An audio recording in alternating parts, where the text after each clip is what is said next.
Not many more sleeps until FT takes over Orlando, which I guess we kind of do all the time. But AJ, are you extra excited that the winter meetings are in Orlando? I mean, you're, I would say, one of the most like prideful Florida, Orlando people out there, and everybody gets to see our great city. First of all, it's not your city, Scott, because you're never here. So let's get rid of those tax. Never there. Let's get rid of those tax breaks for you. You're never there. Second of all, am I excited? Absolutely, because last time it got canceled because of something called COVID.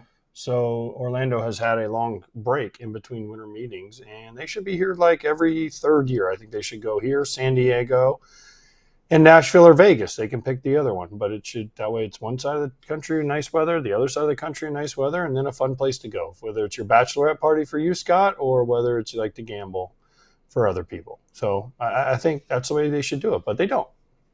Are you accusing me of crashing other people's bachelorette parties? No, I'm just saying, if you like to go to bachelorette parties, Nashville's your spot. That's true. And I will say I agree on the warm weather front. I would prefer winter meetings to be in warm weather locations. No offense to Maryland, but a little bit of offense to Maryland because sometimes the winter meetings in December could have snow there. Although most people don't leave the hotel. Kratz, your thoughts? I went to a baseball convention. I think it was the ABCAs or something in Chicago in like January. That was awful. I was watching the lake freeze as we had this suite overlooking the lake. So yes, warm weather, every winter meeting, even if it's in December. Probably not getting snow in Maryland in December, but you don't need, no, stay warm. That's the one redeeming value of Florida. Stay down there. Mm-hmm. Well, and we get AJ and I guess me on occasion. All right, let's charge. Charging the mound. AJ, what do you have on Cedric Mullins to the Tampa Bay Rays? You know, I was looking at the Rays outfield. It was not very productive last year, although Mullins wasn't either in the second half. No, once Mullins got traded, they benched him at one point in the Mets when he went there. So, yeah, I like this. This is a high upside for the Rays. They can do something. They'll probably platoon him, bounce him around a little bit. But, yeah, this is a good deal. This is kind of what the Rays do. They try to find guys that are bounce-back candidates, guys on the fringes. Everyone says, oh, eventually the Rays are going to sign a big guy. Well, yeah, they always try, but they never get it done. So this is a good deal for Cedric. This is a good way for him to have a bounce-back year, and it's a good deal for the Rays. They can plug him into center field against right-handed pitching. And then we all know the Rays get creative with their lineup. So I like this deal. I'm going to put someone on blast who we're friends with, Kratz, real quick before you comment too. And by the way, for the podcast crowd that's just listening, it's 1 year, $7 million. Sometimes we reference Mike Petriello's tweets and stuff like that, right? There's a few like analytics people where we'll point out a lot of things that we like. He did comment, I'm surprised, something along the lines of he was surprised that he got a major league contract. I'm like, whoa. A major league contract? Cedric Mullins has been a really good player. We're gonna completely ding him for what, 3-4 bad months in his platform year? I mean, is he getting up there in age? 30. To me, he still has time left, and it shows in the fact that he was a little bit below average as far as hitting. I think he was a 94 OPS plus. Could that bump back up to an average? Could he get back to 100 OPS plus? Could it be a little bit higher? Yes. But to me, he's still stealing bags. When you're not on, I think he hit 215 for the season. And when you're not on base a lot, but you still steal 22 bags, like there's value there. Like to not get a big league contract, I have a tough time with that comment. I mean, you're talking about a guy who's going to still be able to play a really good center field. And you said it really well, Scott. The fact that they mix and match their lineups, maybe there's some guys that he doesn't have as much success against. Are they looking for him to be an everyday center fielder? Yeah, he might be able to play 150 games. But if they get 130 solid games out of him because they can sit him against a guy, tough lefty-lefty matchup. They can sit him against a guy that, throws more splitters, and that's what he struggles with. I don't know what it is. I think they can still find a lot of value in Cedric Mullins. Yeah, AJ, for me, as bad as he was down the stretch for the Mets, if you look at his, season totals in terms of hitting, OPS plus league average 100, he was at 94. Year before that, 104. Year before that, 101. Year before that, 107. The outlier year was 2021, where he was ninth place AL MVP. He was an all-star. Okay, so that was your outlier standout year.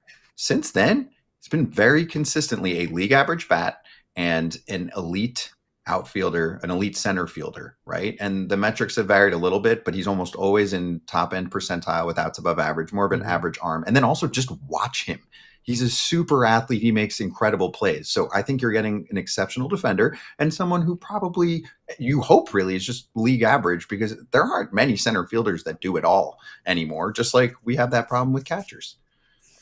Agreed, and that's why I said I like this deal. And he's been a league average or above most of his career. So listen, first time switching teams, going from the Orioles to the Mets last year, probably some different things. How many people have we had say, "Hey, I can't deal with having to switch teams," and how hard it is, especially for position players, because it's a new coaching staff, it's a new this, it's a new that, and it's an everyday thing. So it's hard for me to look at Cedric Mullins and say, which one is he? I think he's closer to what he was the first half with the Orioles than what he was with the Mets. So, again, I love this signing. They'll put him in good positions to succeed, and he'll be in a division that he knows in the AL East. He's been there his whole career except for the last 2 months of last year. I like this deal for the Rays. This is the Rays, what the Rays do. And maybe it signifies that they are going to get rid of Josh Lau. Brandon Lau. I meant to say Josh Lowe, but Brandon Lau. Because to me, I would think Brandon Lau's that leader in that clubhouse now. With Kiermaier gone, Yandy's not very boisterous. So guy with the most service time, you bring in a veteran that can be that leader. Not necessarily that we need you to be if Brandon sticks around, but he has those chops that he learned in Baltimore. Yeah, he's back in the AL East. And do you know who else was hot after Cedric Mullins? I think you guys will get a little chuckle, although you probably read it somewhere. The team that was really going after Cedric Mullins? Marlins. The Twins. Pirates. Not the Minnesota Twins. No, not the Minnesota Twins. Hold on, I wanted to clarify. The Twins of the Rays, which are the Marlins, right, AJ? Aren't the Marlins just trying to do everything that the Rays do to a T? Isn't that what Peter Bendix wants to do down there? I mean, he wants to do the same thing. And hey, listen, every team tries to be the Rays in some way, and the Rays have outrated everybody else so far. So I think, yeah, if they were both interested in him, they have something on him that they like. They both seen him a lot, Peter Bendix, and the Rays have both seen Cedric Mullins a lot. So yeah, sure. For the Rays, yeah, I mean, it wasn't a good year last year. They do have solid pitching. Position player wise, yeah, the lineup doesn't look great. It looks okay. AJ, where are we at with the Rays right now? Because the AL East seems like it's starting to take off again in terms of how many competitive teams there are, right? Often it's like there's one or two that you're really dialed in on. It seems like we're at 3 or 4. So I'm wondering where the Rays are at. I mean, Yankees, are they better than the Yankees? No. Are they better than the Red Sox? No. Are they better than the Blue Jays, who just almost won the World Series, or about this far from winning the World Series? No, I don't think so, especially with Cease and some of the other moves, Ponce, and some of the other things they're going to do. Are they better than the Orioles? We'll see when Mike Elias gets done. I don't think they are right now. So right now they're in 5th place in this division. They got to make some moves. This helps. Is it the end-all, be-all? No, but it's a nice first baby step back trying to get into contention, because say what you want about the Rays, they need help. And this is a nice piece, but it's not a great – I mean, it's not a piece that you're like, oh, wow, that changes the division.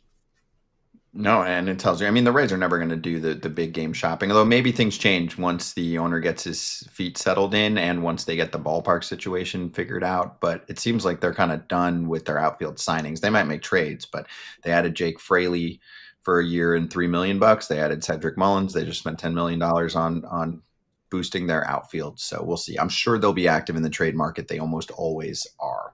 I think we are good to go with Buck Showalter. So can we bring him in now, or are we taking a quick break?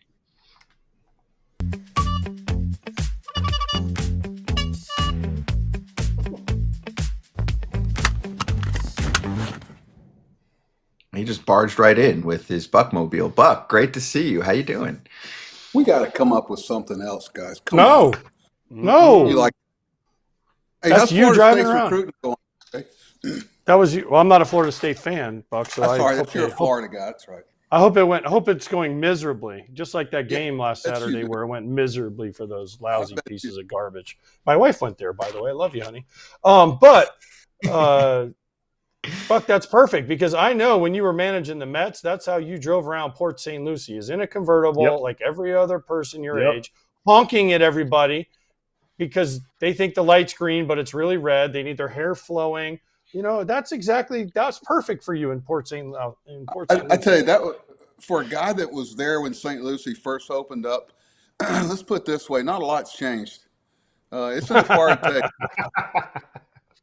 St. Lucie Real estate. You know, real estate prices have changed, Buck. You used to be able to get a place for like 50 grand, and those places are now 500. Yeah, Cespedes, I think, bought a bunch of land down there. I think he may still live down there, or his mom does. I don't know, but it was interesting. I knew when I was with the Yankees, we had 3 games we had to win. We had to beat the Red Sox. We had to go beat the Mets in St. Lucie, and then later on, we had to beat Tampa Bay. The old man, Mr. Steinbrenner, was adamant about that. So the guys knew they had to make those road trips. Nobody complained about it. Just get on the bus, and you better bring your A game. Hey, Cedric, Buck. Yeah. Wait, hold on, Buck. Before you change the subject, were you with the Yankees when they were in Fort Lauderdale, or were you with the Yankees when they moved to Tampa? Fort Lauderdale. Oh, Last thing we did there, Stick and I helped design the Tampa complex. Okay, because I was going to say, you can't make fun of Port St. Lucie if you were in that shithole that was Fort Lauderdale spring training stadium, because that place was god-awful. Well, that's all in the eye of the beholder. We loved it for a lot of reasons that weren't on the field related, AJ. What, you like watching the Jets? Wasn't there like an airport in left field and the Jets would take off? You're trying to warm up as a visiting team and you got a 747 taking off in your ear? Well, AJ, if you're in the proper level of concentration, that shouldn't matter to you as a major league player. But evidently you had issues there. Yeah, that's fine. It's my life, Buck. All right, can we talk ball? Let's talk ball for a sec here. Buck, we'll get to Mullins. I want to start with the Mets. I just want to get your take on where they're at this offseason, what you would do if you were them. And I do want to press you on the report that came out that we kind of mostly said was hogwash, but talked about how Lindor and Soto are very different. And so maybe they're not best friends and that Lindor and McNeil got into it again. Like, do we care about this, or do we more care about this team getting some pitching so that they can make it through a full season? Pitching, the last part. The better teams win. You know, that's true on every club that you just may not hear about it. There's, you know, I used to tell them when the season's over, okay, we pick your friends for you, go pick your own friends. And, you know, Jeff and Francisco are different. You know, Jeff's a Long Beach State dirtbag, loves, you know, everything about the game, you know, thinks the world's against him sometime with line drives at people. And Lindor is a very stylish, worldly guy, and they're not, but it works. You know, I called them together the first day I got there, and I'd heard a lot of stuff, and we didn't have a problem. Jeff, I think, led the whole globe in hitting that year. Nobody on the globe hit for a higher batting average than Jeff McNeil. And I think if you actually knew everything that went on behind the scenes with the relationships, and you're thrown together in a locker room for 8 months, 7 months. I mean, heck, I've been married 43 years, and there's not a day goes by I don't have to just shut up. But it's okay. It's okay. I don't. That's not the reason why they had a tough year. Their pitching wasn't very good. And Soto, if he wants to, I mean, he's a splendid unbelievable offensive performer. And I would say to him, hey, see you about 6:30, 6:45. And God bless you. I like the end game here. You can overmanage those guys, but if they get better pitching, all these stories will go away. Wait. You mean good players win games? Oh, okay, Buck. Well, then I have another brain buster for you.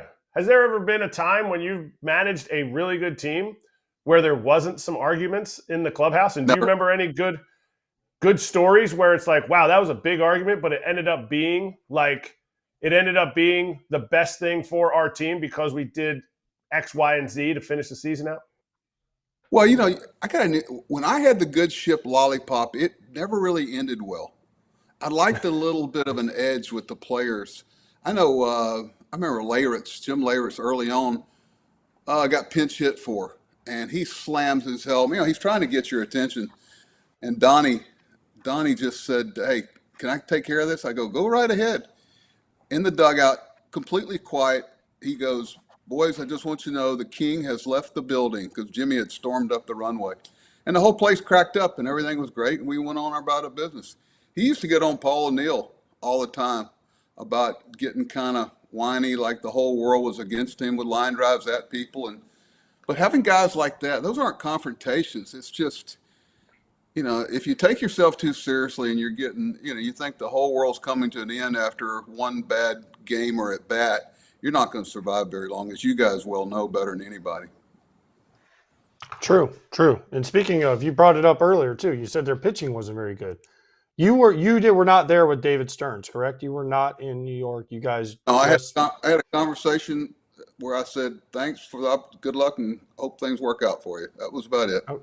Okay, because he seems to like to not go after the big starting pitcher, not go after the big fish. He always wants to try to maneuver and be. Look, I hate to say this because I like David Stearns, but like he wants to say like, "Oh, look, I found this diamond in the rough" all the time. Why won't he just go after and get the best guy that fits his team? It's oh, look, we can get this guy for a little bit better deal, and he's not quite as good, even though he's really not as good, right? Why does David Stearns do that? And actually, forget David Stearns. Why do most GMs try to do that? Why don't they just go out and get the best players?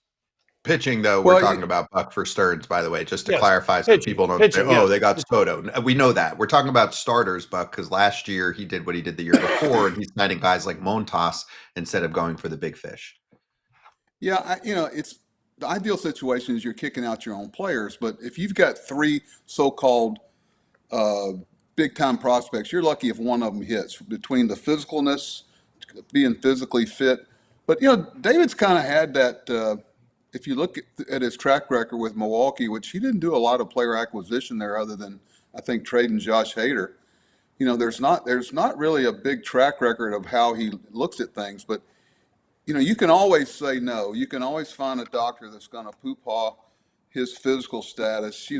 Putting your arm over your head and jerk it down violently 100 times every fifth day is going to hurt your shoulder and your elbow. It's going to give at some point. So the problem, AJ, is that when you've acquired enough innings and track record to be good and everybody's going, "Wow, what a great free agent." Well, there's a lot of wear and tear on that arm, and who's going to be holding that player when it pops? I mean, those are the conversations that happen. Trying to project health is such a hard task, and that's why it's so important that you develop your own pitchers. But I think I'm trying to figure what trade do you remember that David Stearns made other than the Josh Hader trade? I'm trying to think. I'm sure there were some.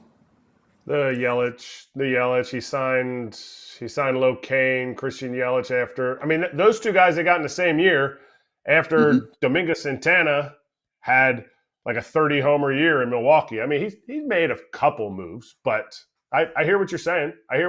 But don't you want to go all in and say, you know what, at the end of the day, we got bit by the injury bug? Isn't that better than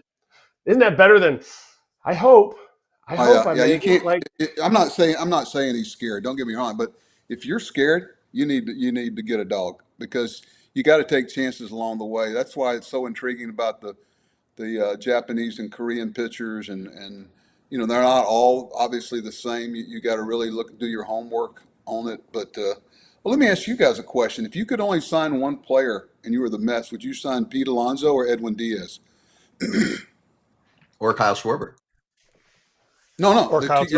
Your own two guys. If you can only sign one of the two, the owner said, "Hey, David, pick one of them. Which one you want?" I'm taking Diaz right now because he affects games more. I love Pete Alonso, but I'm taking Diaz because he affects games. As you know, Buck, a great closer. And we had Zach Britton on the other day, and he was complaining about that game you didn't bring him in. You know how those games affect you. Sorry, too soon. But also what I want to know. He knows the whole story. There's more to it than meets the eye. But I would rather have the great closer that can close out. Because listen, there's no psychological advantage more than the team looking down there and going, shit, we got to face Diaz in the ninth. We better get him before the ninth, right? So Pete Alonso might be coming up, but that's it to me. It's an easy one. I'll take Diaz. I can negate Pete. You can always negate Pete, and I love Pete to death. I've talked to him a couple of times this season ended, but trying to replace Edwin. You're going to end up with someone that's unproven or someone that's done it in the past, but you don't know which guy you're getting. Okay, and I love taking we did that with Britton, we did it with Jim Johnson. I love taking a starter from a team that can't afford these guys and make your own. You can make your own. You just got to pick the right guy and listen to people on the field. But life without a closer, when the guys are looking down going, I don't know how much is enough. It's not fun. It's not fun, especially in New York. And, you'd like to have both those guys on your team. Edwin's going to be really, really hard to replace. Wait, Buck, you talk like you were a manager that had to figure out how to replace Edwin Diaz. Like, you don't have any firsthand knowledge of that, do you? Firsthand experience? Oh, we had to replace Jim Johnson, had to figure out Zach Britton. Don't get me started. I would go back through my closer list, and it seemed like we always went to plan B. We always ended up with plan B, but it was funner in places like Baltimore where you had to be a little innovative and go get a starter. And, believe me, Zach fought us tooth and nail about going to the bullpen. I think he kind of likes it now. He had those little hands with that he could get over the top of that sinker. He's the only guy that I've ever seen, Big Poppy, just completely, two guys. They had two left-handers, Britton and Brian Mattis, God rest his soul. Ortiz, check out his numbers against those two guys sometime. He didn't even want to see him come in the game. Buck, I was talking about when you lost Edwin Diaz in the WBC. Oh my God! Don't get me you going. You have firsthand knowledge of that. Awful. There's a lot to that story about how that all happened. I think we basically had him talked out of it, of going. I'll never forget. I get a call from Brandon Nimmo about 9 o'clock, and in spring training I get up at 4:30, 5 o'clock, and I love spring training. I love everything about it. So I'm going night. I'm 10 toes up, and phone rings. I pick it up. It's Nim, and I go, "What's up, Nim?" And he goes, "Are you watching this?" I go, "No, I'm going to bed, young man." He goes, "You might want to turn it on." And our season was basically over. It was over when he got hurt in the WBC. So I don't know whether they should have it at some other time. You get hurt, stepping off a curb, but that one stung. I wish everybody could walk in the locker room the next day, and everyone in that locker room knows that Edwin's not going to be there, and basically we were in trouble in spring training. Not fun. Wait, did you try and stop him from going? Because you said there's more to the story. So you keep giving us like more to the story, but then you're like, I can't tell you. So tell us something, Buck. I need something out of you. Well, we had talked to him about the merits of going or not going. And the old expression, be careful about telling truths that hurt innocent people. That's where I stand on it. Okay. That's fair. That's fair enough. So then what do you think about, you brought up Nimmo. Nimmo took shots at the team too when he got traded. Is he justified in saying what he said? Because what do you constitute a shot?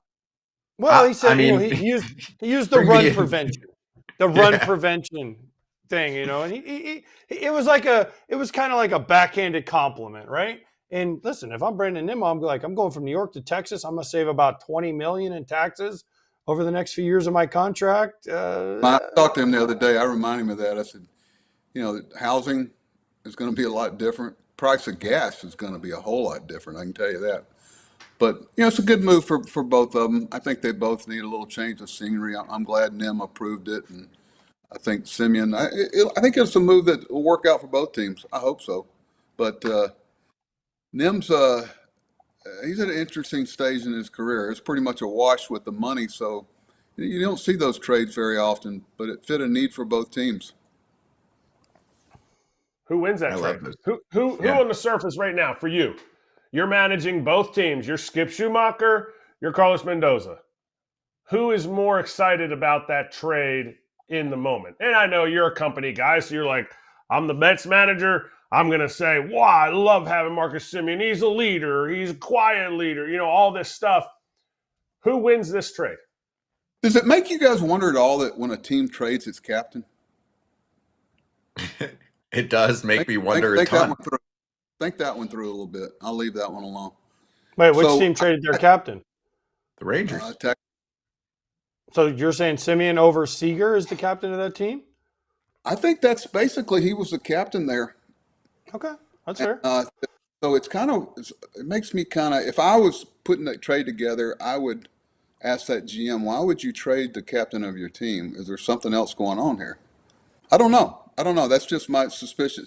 Those calls are made a lot, and I'm sure but sometimes there is no reason. It's just change of scenery. They need an outfielder. They need a second baseman. I'm not sure, what all the second base and what that does to Jeff McNeil. I don't know if they're trying to trade him or not. All Jeff can play a lot of places. He's a Swiss Army knife. He's a useful piece. Hey, while we're on the transaction front, I heard you jumping in for a moment earlier before we interrupted you back, but did you come across Cedric Mullins? Oh, yeah. Cedric, I'll tell you my Cedric story. So we're in spring training. You go on the road and you take all the jicks.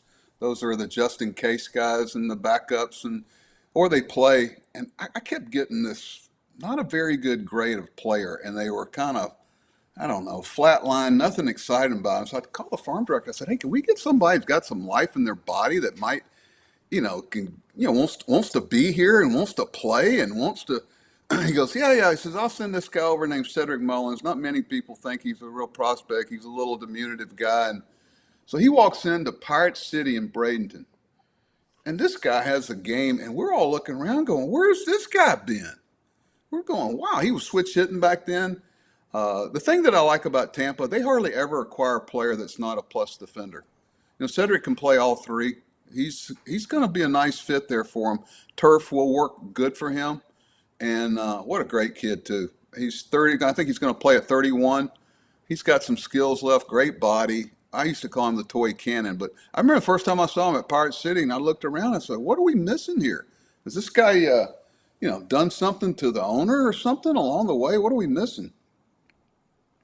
He's True. a good one. All right, but he turned out to be, he's had a heck of a career. And he just made $7 million. So somebody got something wrong or something right, depending on who you ask. Before we get into all the managers, Tony Vitella in San Francisco, Butera in Washington, that's younger than your grandchildren, Buck, at this point. How important is it for, I don't know, it's got to be close, right? No, I got my oldest grandson is 8. Oh, no, his children, not his grandchildren. But I forgot how old Buck is. His hair got me off, and then him driving around Port St. Lucie on this, honking the horn here. I got confused. So, Buck, what I want to know is with these managers, how important is the bench coach and the pitching coach? And I don't want to say hitting coach because hitting coach is kind of on his own island. But the manager and the pitching coach and the bench coach are kind of like the trifecta and then in the dugout, right? So how important of a hire is it for a manager to hire the right bench coach and have the right pitching coach with them? I think it kind of matters, AJ, who the manager is. Like, you think Bruce Bochy is a big deal who the bench coach is? Do you think Tito Francona is a big deal who the bench coach is? Depends on what that job description is. I was lucky to have John Russell in Baltimore, as good as it gets. He had managed before, but he was solid. It depends on how you choose to use them. But you're right. The hitting coach now, I mean, heck, they barely hit outside anymore after 4 o'clock. But if you look at the Angels, are really interesting to me. They've hired Mike Maddox as their pitching coach. They hired Brady Anderson as the hitting coach. And they hired John Gibbons as a bench coach. And Kurt Suzuki, quite frankly, has played a lot of baseball. The only thing not on his resume is having managed a lot. And, that's not, I'm sure John can help him along. And if you're open to those things, I'm not sure about Tony's staff. Somebody said they hired Wash today, Ron Washington. Have you guys heard that in San Francisco? That'd be a good hire. But, those guys, it's going to be interesting to see how that dynamic works out, especially with San Francisco. It's a different gig than the one he came from completely. But Tony's a smart guy, and I don't think he'll let his ego get in the way of reaching out for help when he needs it.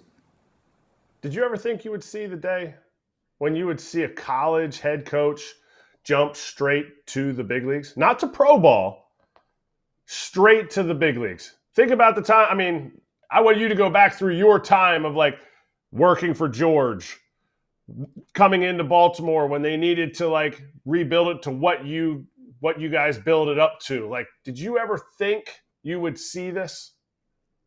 You know, I'm one of those that doesn't confuse change with a lack of respect for tradition. You know, I remember when I first started managing Yankees, I was 35, 36, and, I immediately surrounded myself with Clete Boyer and Frank Howard and Willie Randolph. And, and I had Don Mattingly on the team who, was a real strong ally for me in the clubhouse. And, and we started winning more. That really helps. Okay. Your words are going to get hollow if it doesn't start showing up on the scoreboard and standings and doesn't help their career. But I'm not one of those that fights the conventionality. I mean, it come in all shapes and sizes. And I want to say baseball is baseball, but the college game is different. You play your weekend series, Friday, Saturday, Sunday. The bullpen management's different. The rotation management's different. The way you acquire players is different. You're playing almost 200 games counting spring training as opposed to 50 or 60 in college. But it's nothing that you can't make adjustment to. I'm pulling for them. Life's too short. Everybody looks at this convention. This is the way it happened. This is the way it's supposed to happen. Well, let's just see how it works out. Maybe changes the way we look at them. The experience factor is something that's going to have to move. And I think the biggest thing that people miss is the GMs that are hiring these guys are completely different than the GMs I came up with. Doesn't mean it's good or bad. It's just they're looking for a different type of guy that's not going to rock the boat, but basically be a liaison down in the clubhouse. The collaboration of picking players doesn't really happen anymore. All right, well, let's go to Washington then. Let's go to Butera. You said you were 36 when you became the Yankees 35 manager? or 36. It was the offseason. I think I was 35 in the offseason. What is a young manager like Butera going to face? Not even talking about any kind of chops. Like he has a young GM. It's a lot of think alike. But what's he going to face there, and how is that inexperience in the big leagues alone, and his age being younger than you were when you first started managing the Yankees? Not as much as you may think. Not as much as you may think. I didn't play in the big league. I played in AAA and, and a lot of time in AA. And so I had to, keep your nose down and I had to figure out what could do that I could outwork. I could out relationship. I could know the game within the game, know our players, know the background, whatever. And there are ways to make up. I don't think it's as big as it used to be I think because the people that cover the game, the day-to-day guys are kind of like some of the people that are being hired. And I think down deep it shows that they like something new and unconventional. It makes it easier to write. People ask me what's changed the most. What's changed the most is the people that cover the game, the more modern people. I was always surprised after games, guys, about what they didn't ask me, not what they asked me. I would go, because, they have different requirements now. They're up in the press box, tweeting and typing and the game and different thoughts, and they're not really watching the game. So they missed something that happened in the third inning that really decided the game. And I can't tell you how many times I left and I go, wow, to the PR director, I can't believe they didn't ask that. So the way the game's covered, I think, gives these guys a better chance. That's fair. That's fair. You did say something, though, that I found interesting. When you said the back and forth between the GM and the manager and picking players has changed. Well, explain that, because I always said, listen, when I first came up, and that was 1998, Tom Kelly was our manager. Terry Ryan was our GM. Terry Ryan didn't really have a lot. It was Tom Kelly liked you, Tom Kelly didn't like you. If he didn't like you, you were out. Like, there was no Terry Ryan going to him and saying, I don't care what you say, Tom. Like, I like this kid. He's got a chance to be a really good player. No. TK was out on you. You were out. Nowadays, it seems like it's almost the other way. The GMs go and say, hey, Buck, here's your players. Make them work, right? And it used to be the other way. So explain how that has changed and why it's changed. Well, along that subject, when I see guys giving up coaches hey, the manager's coming back, but 4 or 5 coaches aren't coming back. That's why I left the Yankees years ago, because I knew the respect I would have in the clubhouse was gone. All the things I asked them to believe in. So it still drives me crazy when I see a manager go, okay, take my pitching coach, take my hitting coach, take my third base coach, but as long as I'm still here. I don't know how you get through that. So when you start giving people up your credibility in the clubhouse, hey guys, I'm going to be there for you. Wait a minute, you weren't there for that pitching coach that you said was the greatest thing ever. So I think the collaboration, when the players know that the manager and the coaches have no input on player evaluation, it makes for a different mindset in a clubhouse. And I think that's what a lot of front offices don't realize. When the players know that Tom Kelly has no input at all on their future, there's a different dynamic in your clubhouse. Yeah, Tom Kelly, when he finally did get let go, the Twins came to him and said, hey, we want to get rid of your pitching coach. His name was Dick Such. And he's like, no, it's either both of us or none of us. And they said, well, and then so Tom Kelly obviously resigned, retired, whatever you want to call it. He still worked for the organization, but he would go down with it. I had Brian Butterfield, Mark Connor. I can go right down the list. Willie Rant, the people they wanted, and I said no. And Mr. Steinbrenner, next thing I know, I was headed to Arizona. But all these things you preach to the players, then all of a sudden when you give up people, your words are hollow. You can't go in the clubhouse and think you're going to get that same respect. That's good stuff. Hey, Buck, I want to finish with this. So Sunday night, they do the voting and the announcement for who makes the Hall of Fame from the Contemporary Committee. I don't know if you saw. I'm nervous. I'm nervous. Are you? Okay. Yeah. Talk to me. You're on the chair. Talk to me. What are you nervous about? For Donnie? Is that the guy? I think this is Donnie's best shot. I do. And there's got to be a wing for Hall of Fame people. It was so important for people, his teammates. He made his teammates so much better. And I don't know, if his back had been okay, you could say that about a lot of people. He and Dale Murphy have my attention in this group. I mean, what do you guys think? I agree. Listen, I agree.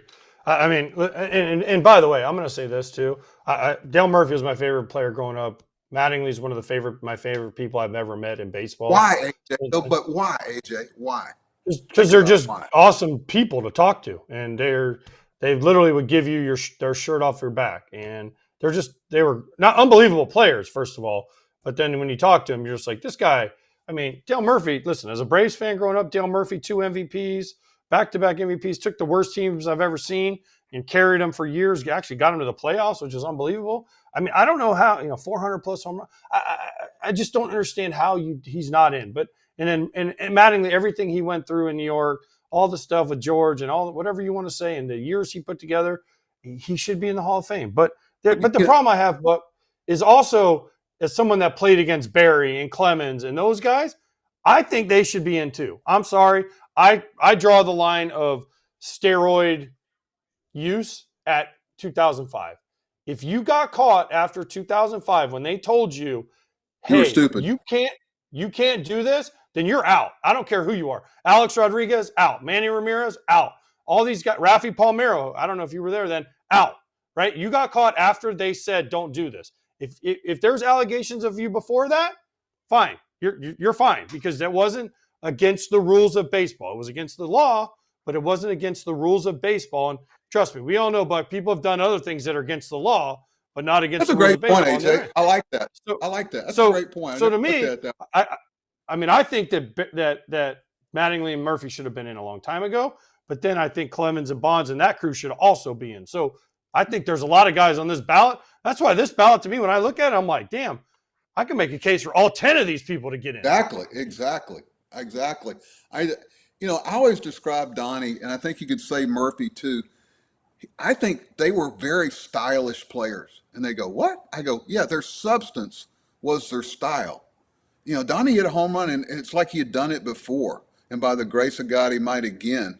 My top 3 moments in my whole career was when Donnie got announced in 95 playoffs, but the home run he hit off Andy Bennis, when it left the infield, I went, oh, my God. People think I got out of the dugout to greet him. I got out, I thought the roof was coming down. Those old cinder blocks were shaking. I'd never heard a place that loud in my life, and I'm going, oh my God. We had to stop the game. Lou Piniella pulled his team off the field. A lot of people forget that. But Donnie having those moments, and his substance was his style. I said that about Jeter too one time, and that's what, they didn't have any of this look at me. Everybody, let me do something that draws your attention to me. You know what drew your attention is just how good he was. I was telling my grandson about it the other day after he scored and went through all these gyrations. I said, congratulations on the first one you've ever scored. And he goes, well, that's not the first one. I said, it sure looked like it. Last one real quick, Buck. Did you talk to Donnie? Did you talk to him leading up to this? Yeah. And is he nervous too? Is he one of those guys where he's like, no, this would be Donnie? No. I think Donnie's son is like 10 or 11 now. He's got 4 boys, I think. But maybe he's just not letting on. I don't know, because I played with him. I remember the first time I saw him, this long, skinny neck guy that hit 6 or 7 home runs. And, I was a jerk to him. He was playing my position. After watching him play for a month, I went, okay, you better find another line of work because he's ahead of you and you ain't catching up with him. He could fillet a ball as good as anybody, AJ. Needed a hit. He could duck fart a ball to left anytime he wanted to. Hey, as a proud duck farter, Buck, I love that skill. Oh, I know.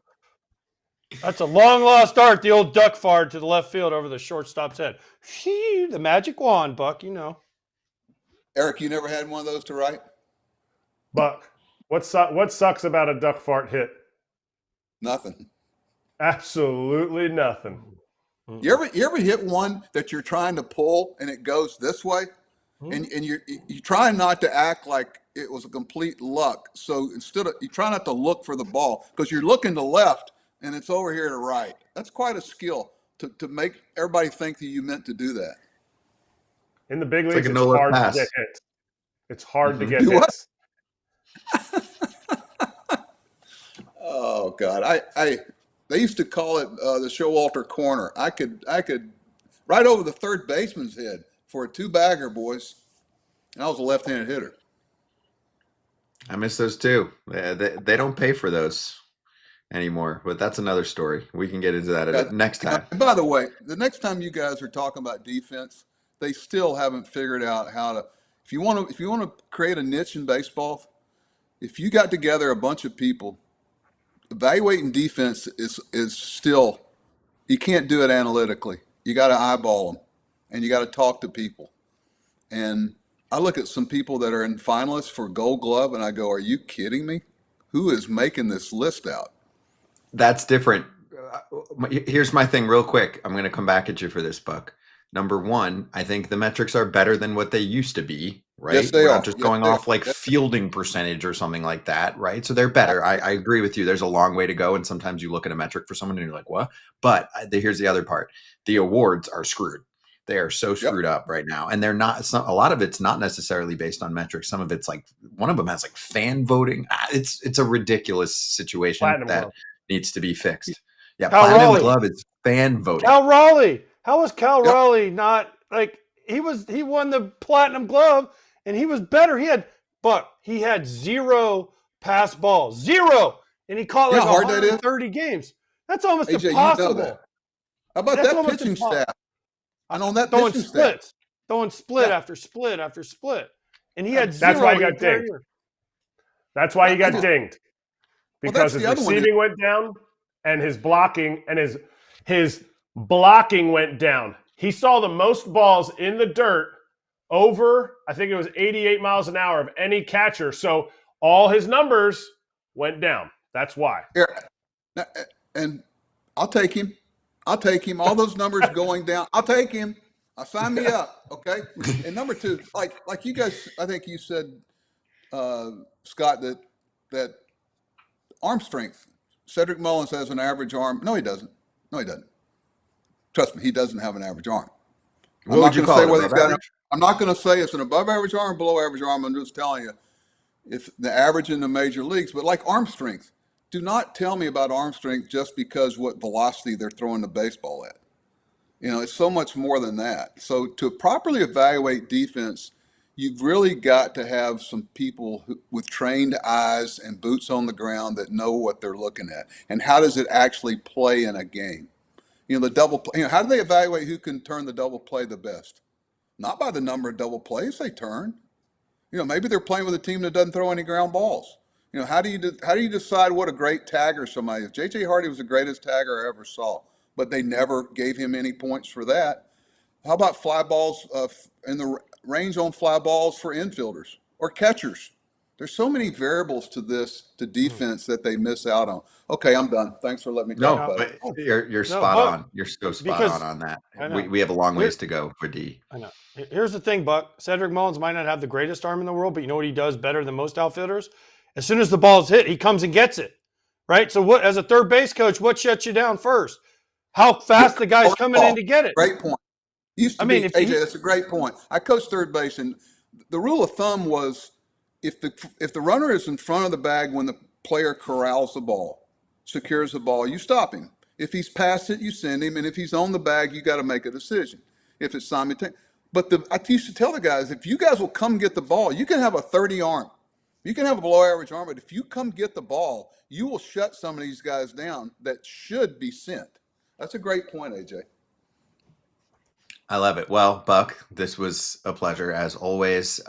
Good luck to your buddy Donnie. I'm rooting for him too on Sunday, and we'll talk to you soon, okay? All right. Thanks, guys. Thanks for having me. Take care. Thanks, Buck. You're the best. Josh Reddick coming up next, and he was loving this combo.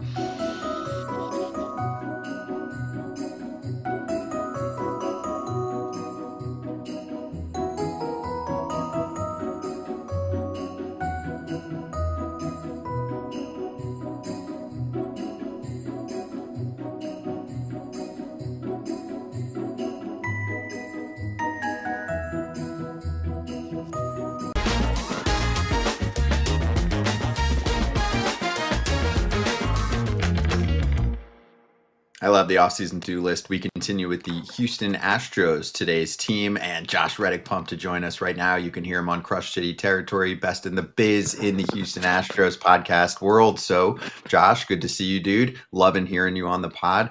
Can you tell me what you have as the top 3 on the checklist for the Astros this offseason, man? Guys, just thanks for having me to start off. Always love coming on here with you boys. Love the conversation you were having with Buck, but we'll get to that later. I'm looking starting pitching, reliable left-handed bat for that lineup, and then focus on runners in scoring position. They had an awful time last season hitting with runners in scoring position, and that kind of connects to striking out a lot more in baseball. So those are the 3 things I'm focused on right now if I'm the Astros. All right, starting pitching. Where are we going to go to here? Are we going deep into Mr. Crane's bag of money, or does he ever do that? He's done it. Astro fans need to understand he's done it. He doesn't go deep into his bag, except for his godson Carlos Correa. He brought him back. But is it going to be like that? Like 1 year, fill it in, because they lost Framber. They lost a dude that was making 32 starts every single year for them.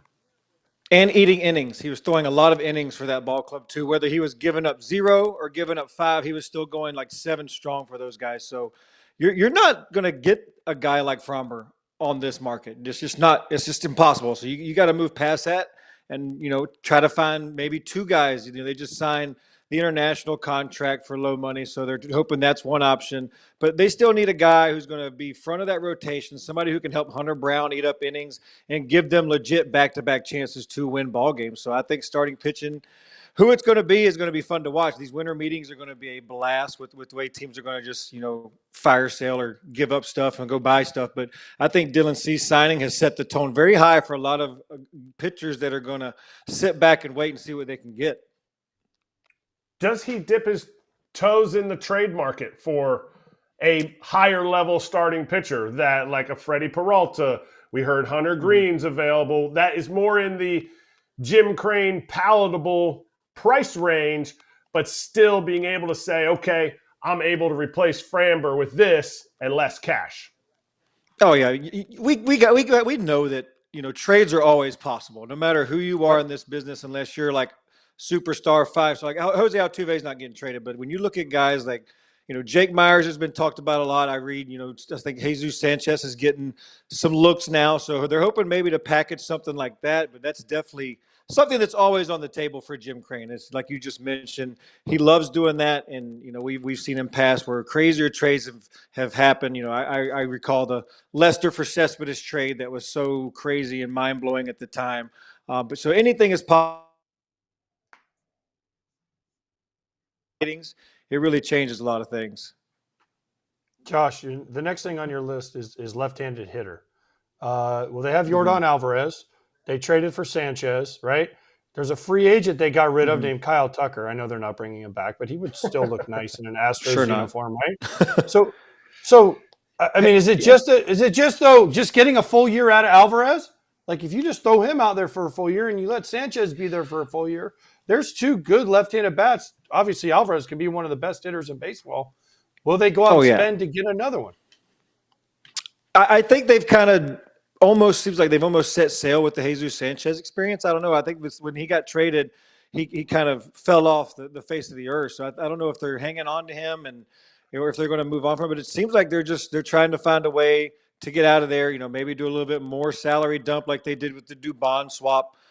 To make something that they can, kind of offer more to a starting pitcher. I think that's something that they will always be listening on. If they can make the right deal to give them a little bit more zeros in the bank account to make things happen, I think that Jim Crane will definitely pull that trigger. And if they can get somebody to help support Yordan in that lineup from the left-hand side, I think it makes his job a lot easier because they are so reliant on right-handers in that lineup. All right. Hitting with runners in scoring position. You said kind of a strikeout issue.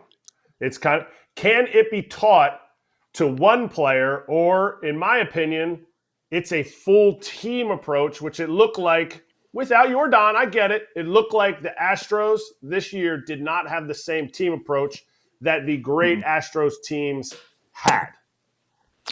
Yeah, I think that's the team philosophy. You look at bringing in a guy like Victor Rodriguez, who's been very well known for contact hitting in his career. I had him when I was in the minors with the Red Sox. He was our minor league hitting coordinator, and that's what we were preaching back in those days. And I know us older players, you guys can agree with me. Like not hitting with runners in scoring position and putting the ball in play is so disappointing and heartbreaking when you strike out to end the inning and you're walking back with your head down. At least try to put something in play, make something happen. I know this is a league-wide problem, but I'm setting my old ways on this one.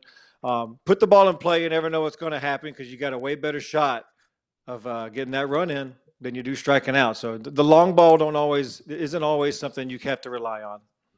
You're not setting your ways. You're setting your winning ways. It's not your old ways. That's true. Your winning ways. That is true. How is that? But how is that executed? How does that taught? What are some things that you heard when you were in the minor leagues of how this is how you execute?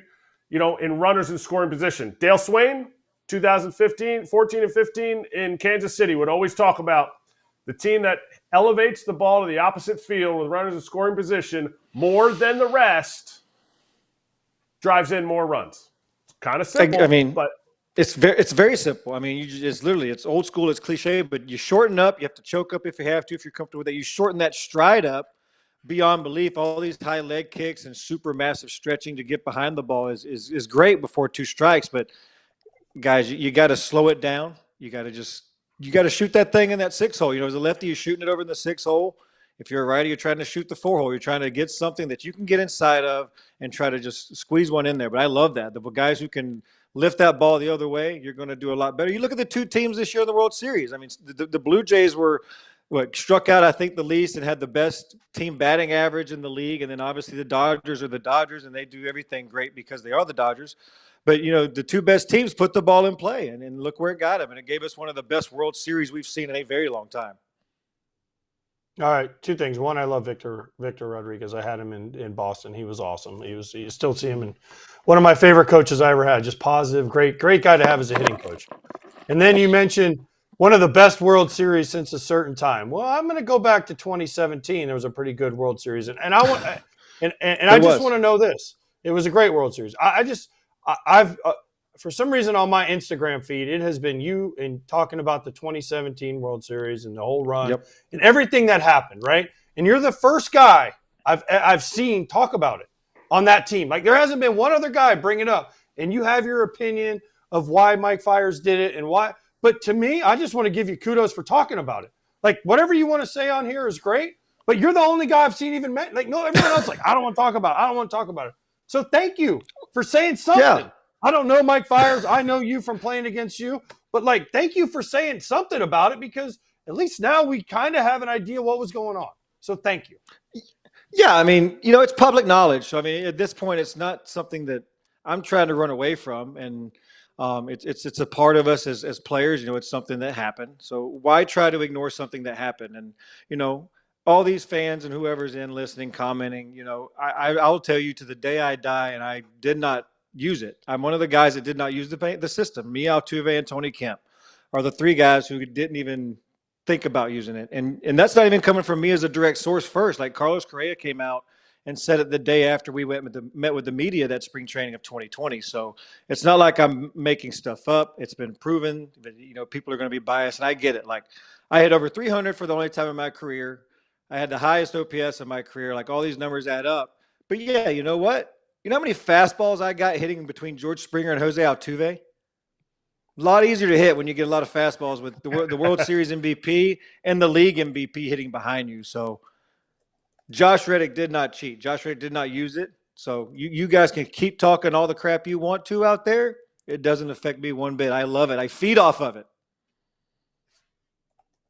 All right. So does that affect Carlos Beltran's Hall of Fame status? Because in my opinion, it probably wasn't the first time he ever did it, but he's still a really good player. So should people be up in arms about that kind of stuff? No, I mean, I don't think so. If anybody knows how great of a human being Carlos Beltran is anyway, you're rooting for him and you're cheering for him, and he obviously deserves that.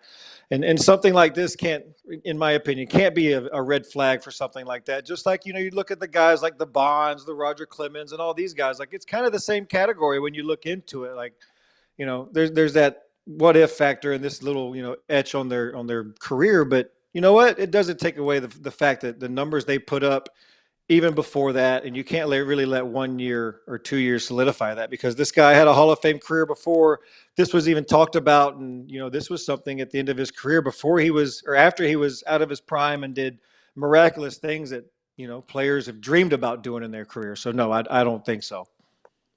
All right. So then Jose Altuve, we have a lot of Yankee fans that work here. So wait, Jose Altuve didn't have a wire on him buzzing his chest. I mean, come on. That is the most ridiculous. Listen, that's the most ridiculous thing I've ever heard. So, I mean, if he did, gosh, that's awesome. But I can't believe it. And he would be the only one?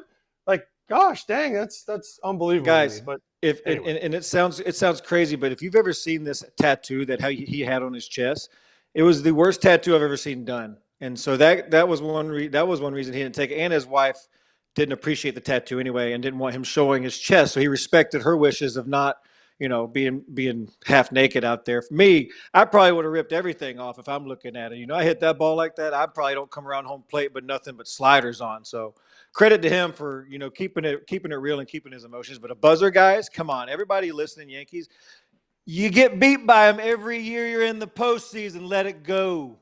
I like it. All right, last thing on this, and then we're going to go to something else that you've also brought up. But Mike Fiers was the guy who did it. Why? I mean, I've seen what you said about losing his rotation spot, but has any of your 2017 team actually asked him? Does anybody still speak to him? I mean, because there's an old saying in baseball is, what happens in the clubhouse stays in the clubhouse. Yeah. We all know that, but things get out, things get leaked, whatever. But has anyone actually talked to Mike Fiers and said, why, dude? I mean, I haven't. He was not a guy I talked to anyway when I was at the field. We weren't on the best of terms when I signed there. Didn't really appreciate him before, and then he showed his true colors when the Justin Verlander trade happened. But no, I don't know if anybody really truly did ask him, and if they did, they didn't tell me or other people about it. So will we ever know why he did it? No, he'll probably never admit that. But, when you play with a guy and you see the things that are said in text conversations about acquiring the best pitcher in baseball, it's kind of upsetting when you're trying to go out there and win it all, and you're already one of the better teams in baseball, and then you get a guy like Justin Verlander to your rotation. You're getting mad about it. Like, I've told this story many a times, and I tell my friends and guys, like, look, if I could compare that, it'd be like somebody like me losing their job to Mike Trout in his prime, and I'd be like, I'm gonna be mad about that. Like, bro, go get me a World Series ring. I'm good. Like, I'll be the man top step high fiving you every time you go deep. Like, yeah. What? What are we doing? Like, be a team. That's just not a team guy. Like, that's just not being a team guy. And like you said, that's a brotherhood that you've not only broken, former teammates' trust, you're broken guys that don't even know you or played against you's trust. So, like, it's just not just. So I hope he's happy he did it. I don't know if he's what he's doing nowadays, but good for him. I guess he can sleep better at night. Yeah, whatever. All right, so now you fired up. You fired up Yankee fans. You got Houston fans fired up. Now we're going to go to the Dodgers. All right? Let's do it. You said All three. Yamamoto wasn't worth it. Every Dodger fan in our chat is, ask Reddick if Yamamoto was worth it now. Like, nobody knew what this guy was going to be, so you gave your opinion. Nope. We all give our opinion. We're wrong sometimes. We are. I've been wrong. We are. So I'd say it tomorrow if somebody else signed for that much money. But you know what? I was wrong on this one. I've said it on our podcast with Chandler and Tyler Stafford. So it's like, I've said it, but you know what? Here it is. I was wrong. Like you said, it's an opinion. I had it. Opinion was wrong for that time. He's obviously a very, very, very talented pitcher. We saw what he could do in the postseason. We saw what he could do in the regular season. So I tip my cap to him. He's obviously very good. I was wrong. Dodgers fans. Do I apologize? Probably not. But good for him. He's a great pitcher. I'm glad I don't have to face him because that splitter is terrifying. And he had a fantastic World Series, man. Even with my opinion being wrong, it was so fun to watch him put on the show. With what he did in this World Series, because last year he was hurt for part of the year, is the contract worth it? We always have this question, and is the $325 million for 12 years? I think Scott will remind me if I'm wrong, but is it worth it if this series sets him back, or this just a one good year, one World Series championship? I know he won. Yes, that is the money. Yeah, that's the both sides of thing where things are still funny because it's such a long-term contract. Is this 1 year going to be everything he's got in the tank? Who knows? We'll just have to wait and find out. But if you're looking at a Dodgers team who has no problem spending this money, deferring this money, which I love, by the way, I will say that Dodgers aren't ruining baseball. I love it. If you want to win, go pay for the win. Anyway, so if it's 3 years from now and he's even not 3/4 of what he was now, like absolutely 100% worth it. But if I'm the Dodgers, 1 year of this for what he's done for that ball club is already worth it to me because we're not worried about money. We're going to find our ways to win. And I feel like this is something that if they can manage his breaks like they've done that year and then use him like they did in the postseason, he's obviously got that dog in him. We saw that. But rest him up and do right with pitching in the regular season because that lineup's going to give you a pretty good run support more often than they're not going to. So he should have plenty of rest to be able to do this year in, year out, and make it at some point, hopefully at one point for them, an underpay for them. That's what they're kind of hoping for. If he can continue to do this, it's going to be an underpay for what they got out of him. He's been great so far, so good. All right, before we let you go, you have your Gold Glove behind you, right? Which is cool and all. I mean, I got absolutely. I got a silver bat that Scott made me take out of my house, so I can't show that off anymore. But why? Because I have a silver bat because I was good one year, right? But before we let you go, why do you make you take it? I know you're a wrestling fan, so I just want to know how jealous you are of this belt. Oh wait, my bad. Wait, or this belt? Oh wait, sorry, I only got 2 arms. Well, what about this belt that I won all in the ring? Ooh, so I know as somebody that has never been in the ring actually. Like, how mad are you that I got 3 belts from actually going into the ring? I've been in the ring. I've never competed in it. So we're going to make that clear real fast. Well, I mean, yeah, anyone could walk into a ring, but I've actually fought in the ring. No, how sick. Super jealous. And I'm jealous of the Rated R Superstar belt. Yes, the Edge one I don't have. This one personally given to me. The spinner awesome. belt. In the prime of his heel run. The prime of his heel run. And then, obviously, ECW given to me by Tommy Dreamer. Oh, the Dream. Right? The Dream. Love that. And then last but not least, this is a real one. X Division won it in the ring. TNA. beat the crap You're out bad. of Simon Diamond, and then David Eckstein tried to take it, and I beat the crap out of him just for fun because he's a little fella. And so He's him a and little his guy. brother. That was no challenge. No, him and his. So the best part about that, Josh, you'll love this, is when we decided to do this whole thing with Eckstein, his brother Rick, who now is the coach of Team USA, and it was my bullpen coach back when I was with the bullpen catcher. Sorry, when I was with the Twins. We couldn't touch David, so we had to beat up Rick instead. So David put his brother Rick out as the lamb for us to beat up. Yes. It all came back and bit him right in the butt. Oh, yeah. Absolutely. So anyways, I know you're a big wrestling fan. So what happens in Cena's last match? I mean, they always let the guy lose to retire, but he's already been so well adamant about retiring when he's going to retire. He's got to walk off with a win, right? He's got to be the guy that walks off with that win because it was so expected for him to be gone from wrestling. So it's going to be emotional, man. I can't wait to watch it. I've been through ups and downs with Cena. I hated him at first because when he came up, man, he was the hottest thing on the planet. And now, I'm a Triple H guy. Always been a Triple H guy. And he was beating Triple H left and right for the title and title defenses in his prime. He returned at the Rumble to eliminate Triple H to win the Rumble that year after the pec injury, came back early. So we've gone through ups and downs, John. I've met him. I met him when I played for Boston. I've got to, be very fortunate that Triple H has allowed me to be backstage whenever we come to shows and, hang out in the food room. So I've met wrestlers day in and day out, and John just coming up and meeting me and knowing who I was fun. So now I had nothing to do but to cheer for him. And it's going to be emotional. Will I cry? Maybe not. We'll see. But it'll be a great send-off for John Cena either way.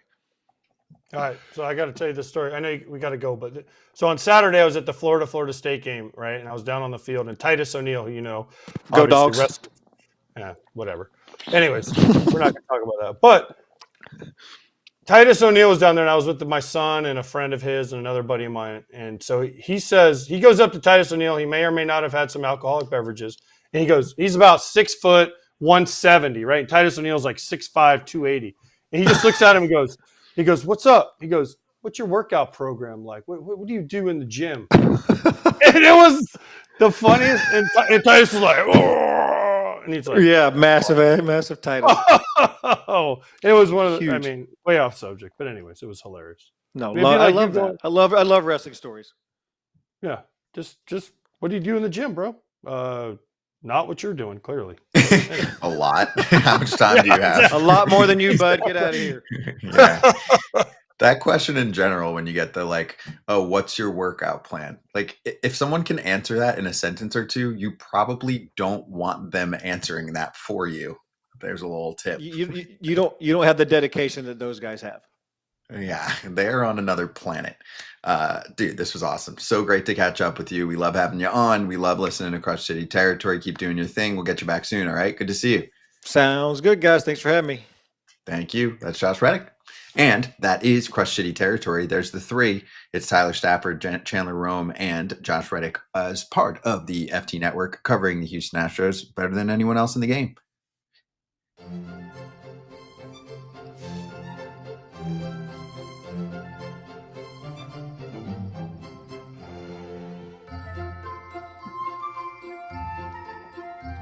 Show me the money. Show me the money! Show me the money! I love it. All right, so we will get to Miguel Rojas getting some money from the Dodgers for his final season. But before that, we got to start with the headliner this morning in regards to this team, the back-to-back champs. AJ, I know you didn't read the column, but you probably saw the headline. Teoscar Hernández could be on the trade block. Ken Rosenthal putting out a story here that his name is coming up in trade conversations, and he certainly is not a good defender, and they're trying to figure out what the future looks like. We talked a lot about this on Fair Territory, so if you want to click that later on, you can go for it. I added to the theory here, AJ. Dodgers have watched Teo struggle in the outfield. They love the bat, or at least you really like the bat. I think that he needs to be getting significant DH time at this point in his career with the way that he plays defense in the outfield. You can't do that in LA. So it seems like the best fit for him could be somewhere else. What do you think?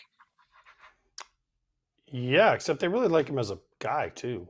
Like we heard Buck talk about that. They really like him as a guy, but Yeah, he needs to almost be a DH. We saw his defense come into play a few times in the postseason and almost cost the Dodgers some games. So would they be able to find somebody better? Would this open it up for what everyone is saying would be a Kyle Tucker move to right field? I don't know. But if they can move him, then it brings in other options they can do. Teams would take him, but would they take him as a DH, and would Teo want to do that? I don't know. But yes, I agree, Scott. He's probably better off suited right now as a DH, and the man can still hit. So let's not forget, the man can still hit. Yeah, I love Teo. I'm just going to say he's better. I think he's better suited as a left fielder. I don't think his days in the outfield are done, in my opinion. I get it. I saw the same drop fly balls. I saw, some missed routes that game in Colorado where he didn't call them off. Yes, I get that. But I don't see the Dodgers giving him 3 years, $66 million. I know there's some team investing options at the end of that, but I don't see them doing that last year thinking, I hope we can slide by, or he regressed so much. I don't think they're that far off of it.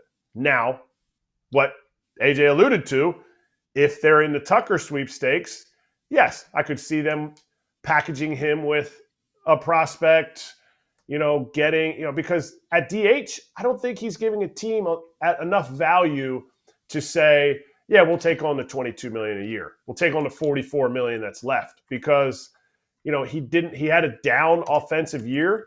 Could he have a big bounce back year? Absolutely. I still think it's in there, and he's an amazing dude.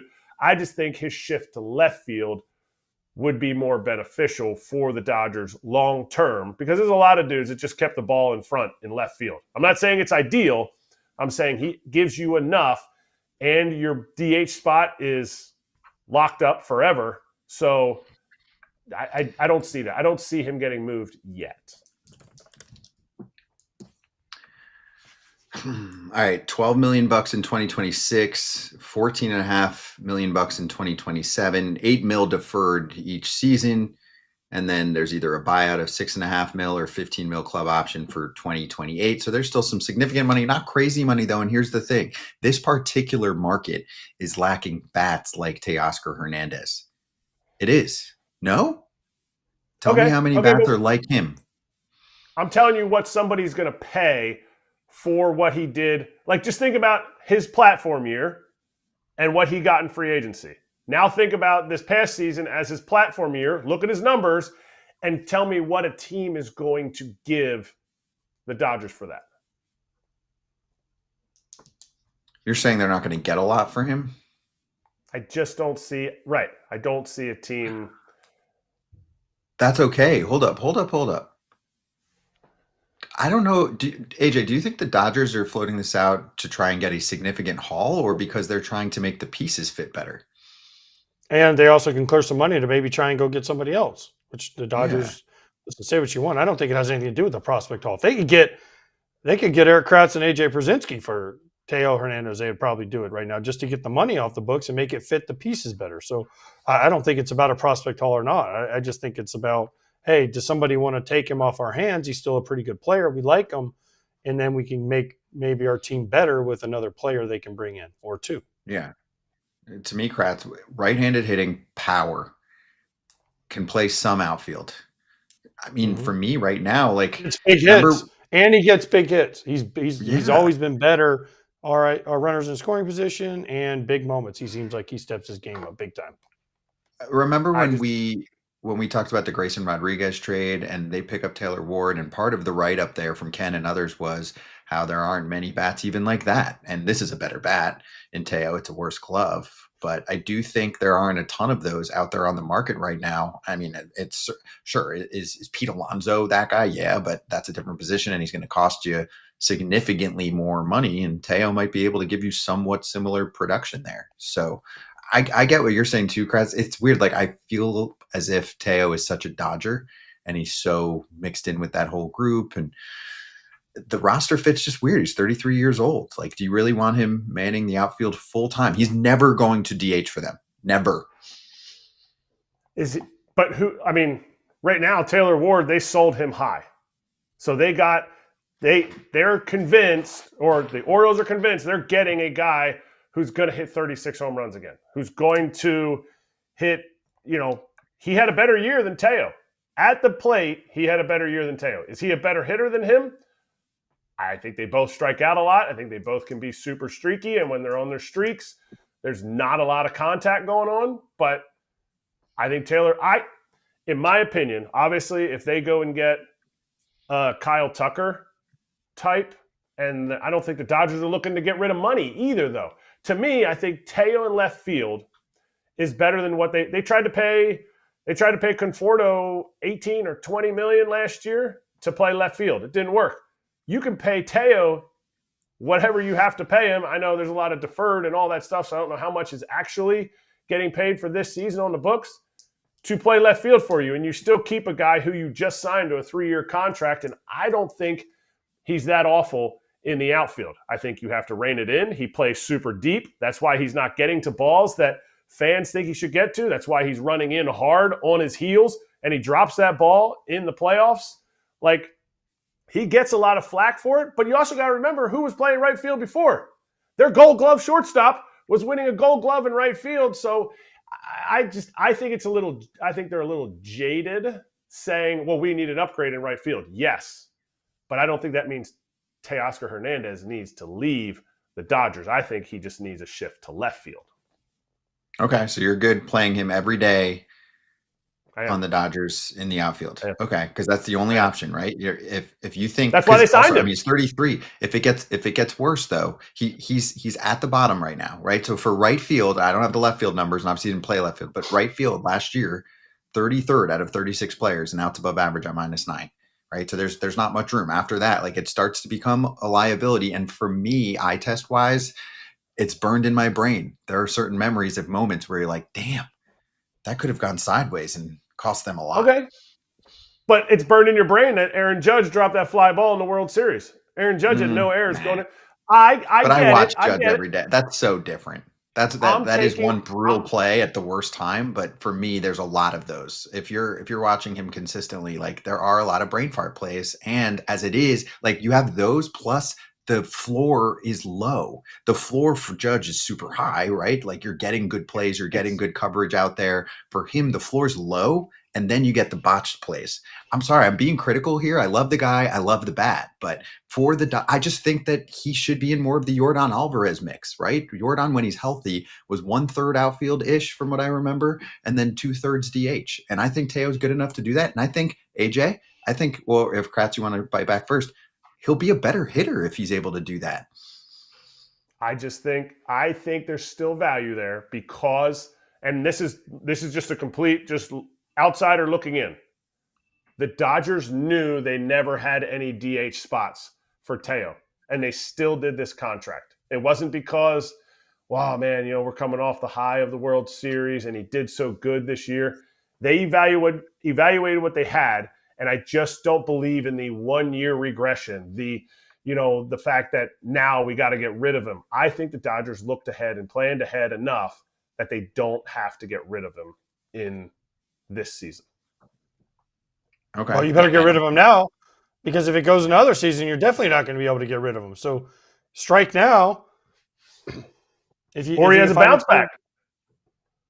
Okay. Not defensively. Not defensively. That's not the thing. The Dodgers need him to be better defensively. We're not talking offensively. We're talking defensively. They're not bringing back Michael Conforto.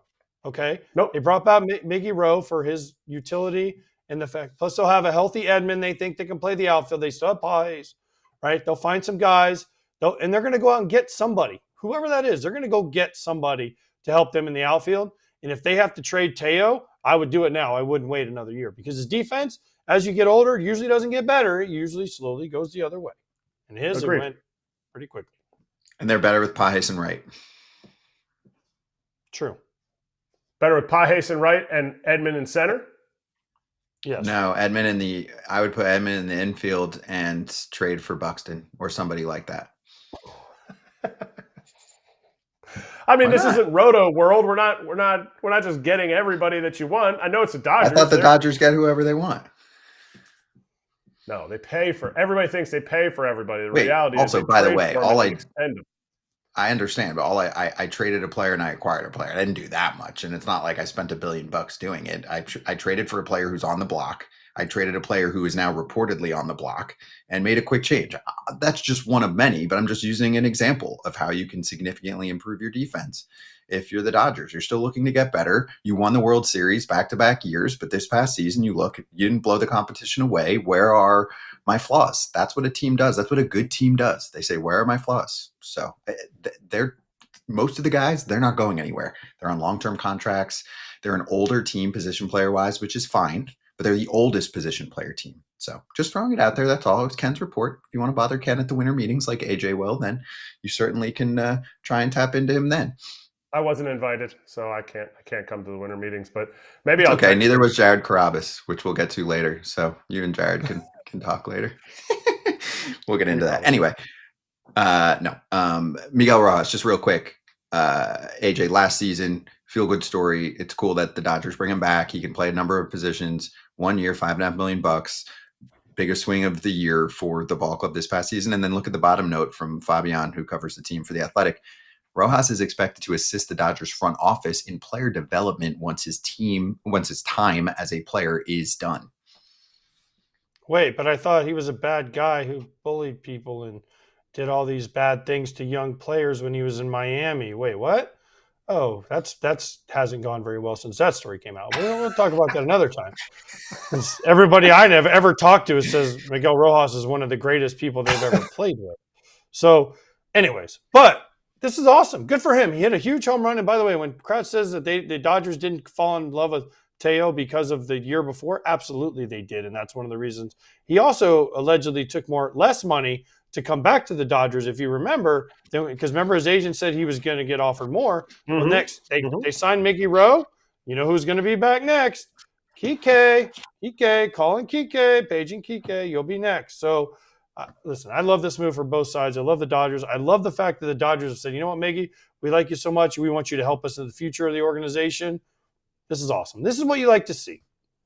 If you ever question what type of person somebody is, you can look at Miggy Rowe's numbers and everything on the field. If you ever question what type of person somebody is, they get offered a job in the organization to help the future of the org. That is what they think of that guy, because they know how he goes about his work, because minor league development is all about how you treat the people that are coming up. So if there was ever a question, which I don't think there is, except for one person says there's a question about him, then yeah, Miggy Rowe, good for him. He gets to finish his career in LA. He's loved his time. Three-peat. That's what he's trying to do. He's going to finish his career with the Dodgers. All right, let's get to a couple other things here quick.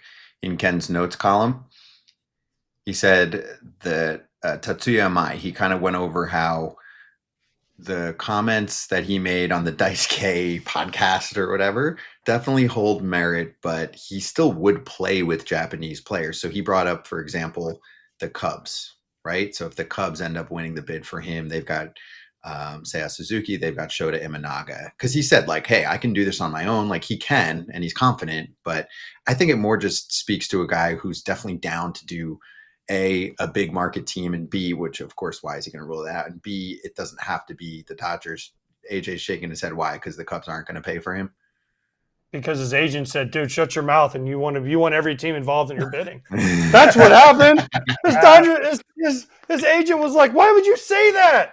It's like remember when Vlad was like, I won't play for the Yankees, and then it got 1 year, and he's like, oh, wait, I will actually play for the Yankees, because his agent was like, hey, dude, you need the Yankees in on this bidding, so let's get this much money as you can. And I mean, he probably feels the same way. Would he go to LA? Of course he'd go to LA if they're the highest bidder. But he'll go wherever is the highest bidder. Let's stop with this. There was one guy that I've seen so far in a long time that hasn't come over and taken the most money, and that was Shohei, because he wanted to be in LA. Other than that, they pretty much have all taken the most money, and that's their right. Good for them. Go get the most money. Yeah, this guy clearly can play anywhere. That's more of what it's like. The difference I'll say is, I mean, I know it was a different situation because the money didn't really matter for Roki Sasaki, since everyone could offer about the same range. I mean, Everyone felt like he was going to go to the Dodgers. Tatsuya Imai is down for whatever bidder is interested. And I think a lot of people thought, oh, the Giants are probably going to spend. They need a starter. They're pretty far under the luxury tax number. Oh, wait. They are not interested in him. They're not going to play in those waters. Okay, yeah, he's interested in a bunch of different teams. He doesn't just have to take down the Dodgers. He can face the Dodgers in the World Series with the Yankees, or he could face them in the CS with the Cubs. So the one thing we did know for sure is that it sounds like his name is not going to surface during the winter meetings for a signing. That would be a surprise. He's planning on doing the little tour, visiting teams. And to me, that was the biggest news out of this notes column, because you don't know until you find out what the itinerary is. It sounds like that will start after the winter meetings. He has until January 2nd, so he's got time. But sometimes it happens during this time. Calling Chris Getz. Let's go, Why? Chris Getz. Sign with get him. Just get this guy to sign with the White Sox. Let's go. He says he's open to playing anywhere. Let's go. Last time they brought in a Japanese star, Tadahito Iguchi, they won the World Series. So let's go, White Sox. I would love to see him? Do we want to see him at the just standard places, or do we want to see Tatsuya Imai go to a place that is kind of outside the box? Because really, right now, it's the standard. Giants, I think, are still in. You know, the whole we're not spending is a posture. Giants, Dodgers, Mariners, Cubs, never the White Sox. And then you go down the East Coast of teams. Like, do we want those 8 standard teams that get the Japanese players, or do we want somebody outside the box? Do we want to see the Astros, who need a starting pitcher, to get him? Yeah, but they're not going to, because Chandler Rome is dialed in on their payroll. You're just saying, would you like to see it? Sure, it'd be fun. I don't know. I don't have like a strong feeling of what. Yeah, I mean, I think it's fun when unexpected teams get involved. I also don't think the Mariners are playing in those waters. They spent a lot of money on Naylor. They're trying to bring back Jorge Polanco. They've got a good pitching staff. I don't think they're going to play in those waters, just because he's a Japanese player and they used to bring in more Japanese players. I think they used to dominate that market when Ichiro, they did, and Sasaki, and then Jojima, the catcher, went over there. I mean, they used to dominate. That was their thing. Like everybody, that was when Nintendo owned them, though. So Nintendo needs to get a Switch 3 to be able to afford some of these deals. Yeah, they don't own them anymore. Exactly. All right, last topic here in this segment. Emilio Pagán signs up 2 years, $20 million with the Cincinnati Reds. He was their closer basically from week 1 last year. As soon as Alexis Diaz fell apart, Pagan took over first week of the season, and he ran with it. He had a great year for Cincinnati. So if it's a good fit, you bring him back 2 years, 10 a year. You'll take that. He can opt out after year 1, depending on how things go, and maybe get himself another year tacked on if it goes like it did this past season. Let's not forget, this guy's had some health issues in the past. So he went out. What he did for Cincinnati, they made the playoffs, and he saved their year. If you talk to anybody inside that Reds clubhouse and that Reds organization, Terry Francona on down, they'll tell you how important Emilio Pagán was, because he took that 9th inning over with his veteran leadership and his stuff and the year he had. I mean, I know earlier we had Buck on and say, managers don't really influence front office, but I guarantee you Terry Francona went to their GM and said, hey, man, like we need Emilio Pagán back for numerous reasons. And he said, Kurt said, yes, sir, let's get this done. And they did. Good for them. I would say we go back to what AJ and Buck were talking about with Edwin Diaz. A closer who is going to lock the game down is so important to a manager, so important to a team. And if the Reds do want to do what I feel like they should have been doing the last 2 or 3 years and make it to the playoffs and make a run, they need a closer. I don't think it's quite enough yet, but hey, you know what? I didn't think Emilio was going to do what he did this year. So they have trust in him. Good for them and good for him that they were able to get together on a nice 2-year deal, and he doesn't have to continue to go year to year. Mm-hmm. Yeah, he's pitched around a bit. A career high 70 appearances this past season, a 2.88 ERA, 32 saves and 38 chances. His strikeout percentage ranked in the top 11%. So that's, I mean, if you're top 10%, you're elite. I mean, some could say 15%. So elite swing and miss, like he had it all for them and it worked. And whatever we think, if you believe Kratz's conspiracy theory about the ballpark not playing the same way, either way, he got the job done. Because I was going to say in the past, hey, he even pitched this well in that ballpark. It also helps to strike guys out in that ballpark because then you don't have to worry about how the park's playing. Just saying. Just saying. Yeah. They're doing something. They're doing something different there. Well, bring back what's working because the preventing run side of things was working quite well for them this past season. The Ooh, offense, run prevention. Nice. I said preventing runs just so I wouldn't make everyone puke. All right, let's spread some rumors.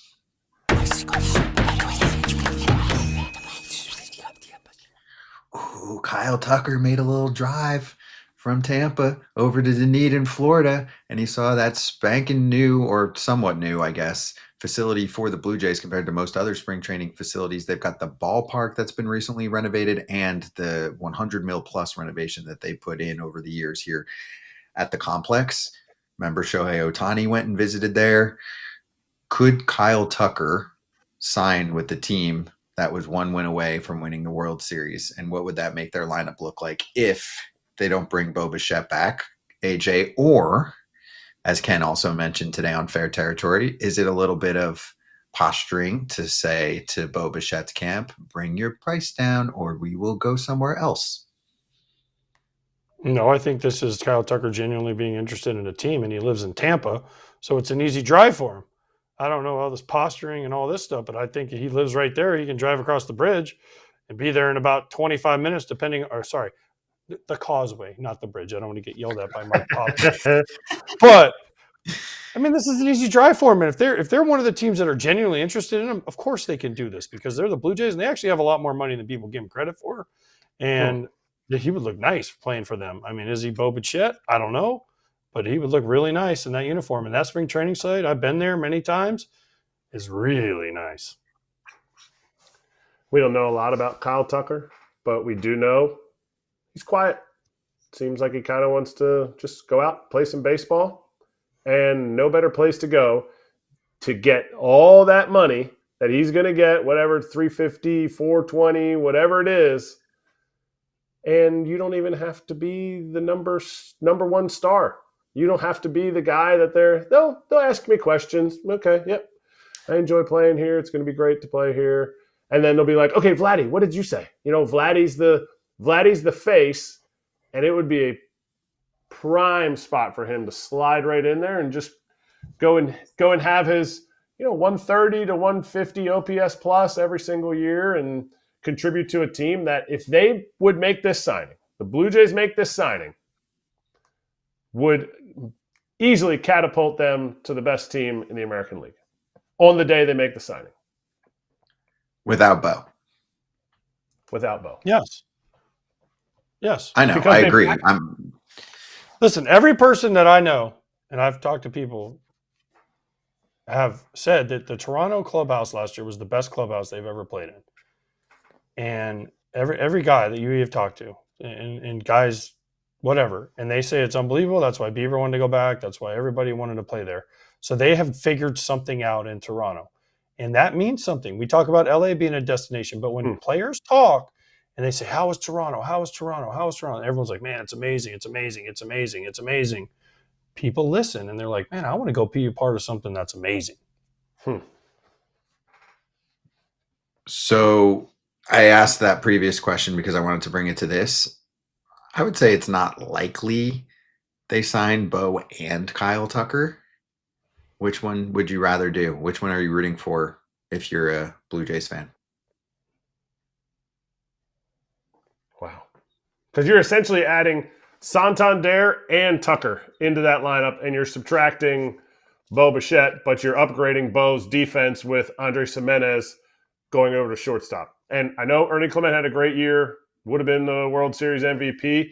There might be some regression there, but I think Ernie Clement at second base on an everyday basis, he's just going to continue to do what he does. Doesn't strike out, puts the butt. To me, you're a better team with Kyle Tucker in right field and not needing Santander in right, and he just mans DH every day. AJ, what would you like to do? You I have, agree with I agree with just I like to sign them both. But if but I'm if going, I'd, you I'd rather have Tucker. I'd rather have Tucker, Tucker for me.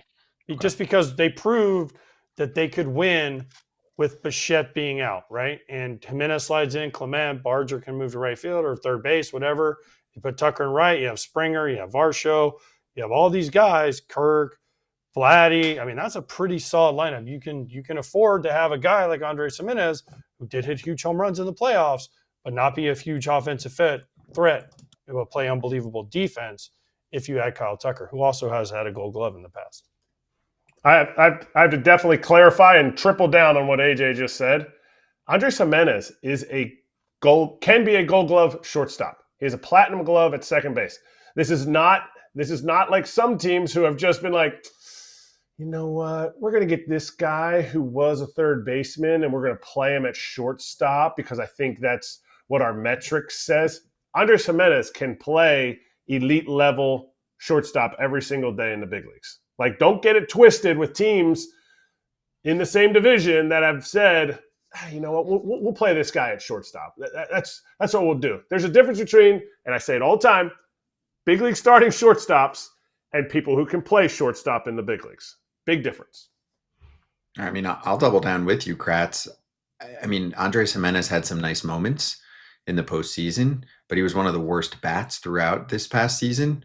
Okay. His bat plays better at shortstop because he can handle the position well, right? It's a matter of mixing and matching correctly. AJ, it's not like every team has a second baseman that's banging 30 homers or something, but Andres Jimenez, The second base is usually a little bit more offensive than shortstop. You usually want a Yeah. little more offense than you do at shortstop. You can live with a less offensively inclined shortstop. Usually you got to have one or the other, right? If you have a really good defensive shortstop, you want a good offensive second baseman, right? I'll use the Astros as an example. Jose Altuve plays second. He's an offensive second baseman. Jeremy Pena can do both, as we've seen, but he's a little more defensively inclined. He was, but now his offense is caught up, right? For years, it was Pena and Altuve, right? Look at the Dodgers.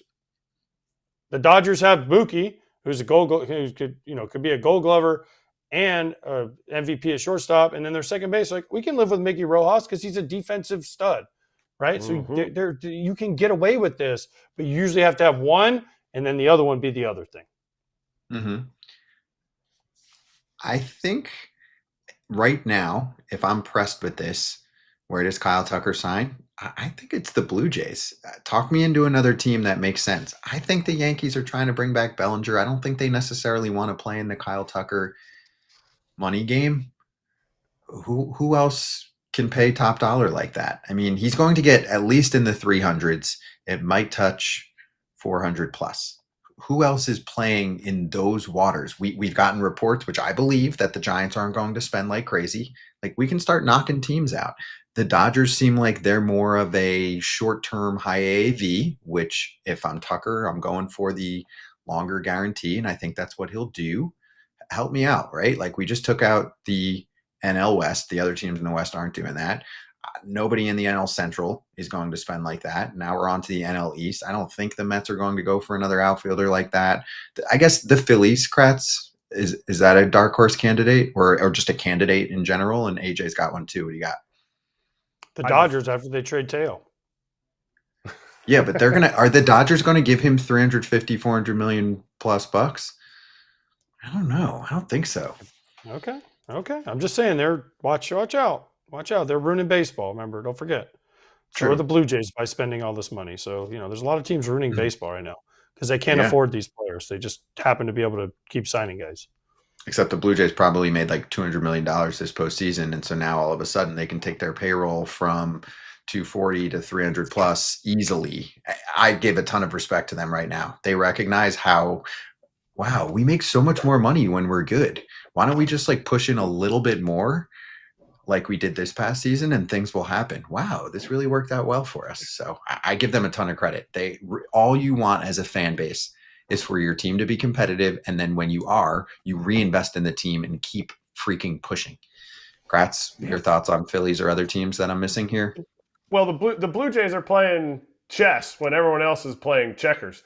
They're putting their advertisement on Japanese fighting rings Like, yeah, like they're taking advantage of this time, and they should continue to take advantage of it. To me, I think where there's smoke, there's fire. The Phillies almost traded for Tucker, so they did all their due diligence. They're like, how much do we like this guy? Enough to give up 2 years of Alec Bohm last offseason. Yeah, so I think the Phillies, if they don't get Schwarber, I think this is how they would pivot. So I think while you would never say Schwarber and Tucker's market are kind of intertwined, I think that is a thing. I think that's a team that if you're Tucker and the Phillies say, no, sorry, we're not into it. Like, we're looking for a guy who's maybe more boisterous, leader type, and we're fine. We'll figure out Justin Crawford in the outfield or bring a Bader back, that kind of thing. Then I'm like, we got to start drumming up some interest here, because if it's only the Blue Jays aren't overpaying. And there's my point. It looks like a team that makes sense in terms of the fit for them. And then if you're Kyle Tucker and his reps, you're like, Kyle, I think you should drive over to Dunedin and make best friends with the Blue Jays as either your premier destination or at least a team to try and help it Keep up on the the hook. price. If you don't want to go there, at least keep them on the hook and make them at least think about it, because it helps the negotiation if there's another team out there. I asked Schneider if I could get a tour of the Dunedin facility, and he said it's only for big league free agents. I said, technically, AJ and I are big league free agents every single year. We are not retired yet. So there's that. I don't need it. I've seen it. I've already had it. I've had my son played for the Blue Jay scout team. I've been in that facility way more than I need to in my life. It's awesome. It's awesome. It's an awesome, Take some awesome pictures facility. and videos next time. Oh my God! Well, So my son we doesn't can play all for see him it. anymore. In All spring right. training, when I go over there, I'll ask if I can take some photos. Thank AJ, what are you doing? Nothing. Why? No, that's good marketing. That's good marketing. We need more of that anyway. All right, we're stepping aside for a quick sec. Be right back.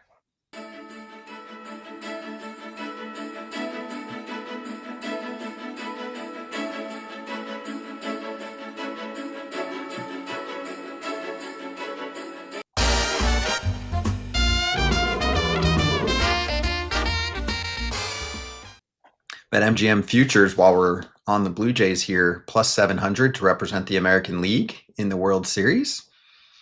AJ, I'm interested. It definitely tickles my fancy a little bit. I'm not going to lie. After what we saw them do last year, and what they're already doing in this offseason, plus 700, throw 100 down and win 700, throw the money Scott and Kratz have down, like 10 to 20,000, you get into big numbers there. I don't hate this. I really don't, with Cease and Gosman and the rest of that pitching staff and what else they're going to keep doing. And then you throw in, if they sign Kyle Tucker after this, think how much better you'll be feeling about yourself. Or even if they bring back Bo. Either way, I don't hate this at all. How are the Mets plus 600 and the Blue Jays are plus 700 to represent their side? How? In what world are the numbers punching that out? I really don't understand it. And yeah, maybe I'm going to eat my words. It's not about that. It's just where we sit right now. When you look at both teams, you're like, huh? I mean, these picks, if you're picking these picks, it's about the value, where you're finding value. We're not finding any value in 6-1 for the Mets like we did yesterday. 7-1 for the Blue Jays. Clearly gone are the days where the Blue Jays are in on people. Ooh, we can't get anybody to go across the border. No, now they're words that were just used by AJ. A destination. They figured things out. Guys want to be there. Best clubhouse. Plus 700? Locking it in. Thank you very much. Thank you. All right. So for the bettors out there, BetMGM is your spot, and they want to give you another chance at a little redemption on your first touchdown score. So if your first touchdown scorer scores second instead, then they'll give you your stake back in cash. Also, you can get up to $1,500 paid back in bonus bets. If you don't win your first bet, that's the new player offer when you use the code FOUL. And one other thing to throw out there tonight, the big Thursday night football game, they're going low vig for the lines. So it'll be a little more favorable for anyone betting. And that will go down even further closer to game time. So check out what they're throwing out there. If you're betting on Thursday Hey, Night Scott, Football, this is Scott, the spot. who's the Thursday night game tonight, Scott? Don't look. I don't know. Am I supposed to know? Yeah, it's a big one. I'll give you one of the teams. I have paid The less Lions. attention to football, NFL this year than ever in my entire life. And yes, I am a Jets fan growing up, and I'm completely done. I don't want to watch or care about the Jets. And I swore off them before the season even started. So it's not about them being bad to start the year. I truly don't care. And people will say, oh, we need a salary cap because then there'll be parity. Oh, really? There's parity? The Jets have fucking sucked for 20 years. There's not parity there. They're terrible for 20 years. Like it's not fun. It's not fun to be a fan, right? There's nothing there. They don't have a quarterback for 20 years. They have a shitty organization. It's not a fun fan experience, and I quit off of it. I've like slowly stopped, and now I'm completely out. I just don't care. Maybe I'll come back sometime, but I kind of stopped for the last 10 years and now like watch game here and there. So anyway, there's my fandom, and that's why I don't know. But AJ, you can enlighten me. Is it involve the Dallas Cowboys? Yes, AJ's stoically watching. Yes, it is the Cowboys. It's the Cowboys and Lions. There you go. All right. Anyway, that's it for our little BetMGM segment. Gambling problem or concern? Remember, there's help. 1-800-GAMBLER. Let's get back to biz. Yeah, that's what he said. That's what he said. That's what he said. That's what he said. And I certainly know, and I know this beyond a reasonable doubt, they have talked to Zac Gallen. He's been a thorn in the Giants' side. He is a guy that they could add on not a long-term deal. Very good, middle of the order type guy, but knows the NL West. Merrill Kelly has destroyed the Giants in previous years, knows the NL West. Maybe these aren't necessarily the sexiest names, but when you've got Logan Webb, you've got Robbie Ray, and you've got some kids coming, I don't know that you need another frontline starter. Look, I would, Freddie Peralta or Joe Ryan, absolutely. I don't think you have to go out and get Imai. I really don't. And I still am saying the need is for offense, everybody. It's not for pitching. The pitching was good last year. I think it will be good again. I think, certainly Landon Roop is going to take another step forward. He's going to be totally healthy, and they've got a lot of other good options. So that's splash hit territory, which has been a big hit right off the jump. If you want to learn more about the Giants, check it out. Thoughts on what Susan Slusser said with that little tidbit? I don't 100% agree with Susan. I think Zac Gallen is more than just a piece to fill in. Is he better than Logan Webb? No, he's not. But Zac Gallen's better than what he was last year. And if you're looking to just fill in a piece, she gave the answer. Merrill Kelly's more of that fill-in piece. I think Merrill Kelly's 6 or 7 years older than Zac Gallen. I think, if that's what the Giants are going for, I love the fact that Merrill Kelly's had some success in San Francisco. I was trying to look up the success that Zac Gallen's had against the Giants. Like, it's pretty much his career numbers. Like, I don't think you're going to get a discount on Zac Gallen. Me neither. I think you're going to have to pay a 9-figure salary to Zac Gallen. I don't think front offices, and I get it, it could be a 1-year prove-it deal like Boris has been doing, but I don't 100% agree. And she also said, they need offense. Yes, they need offense. You don't find offense that comes to San Francisco and produces the offense that you want.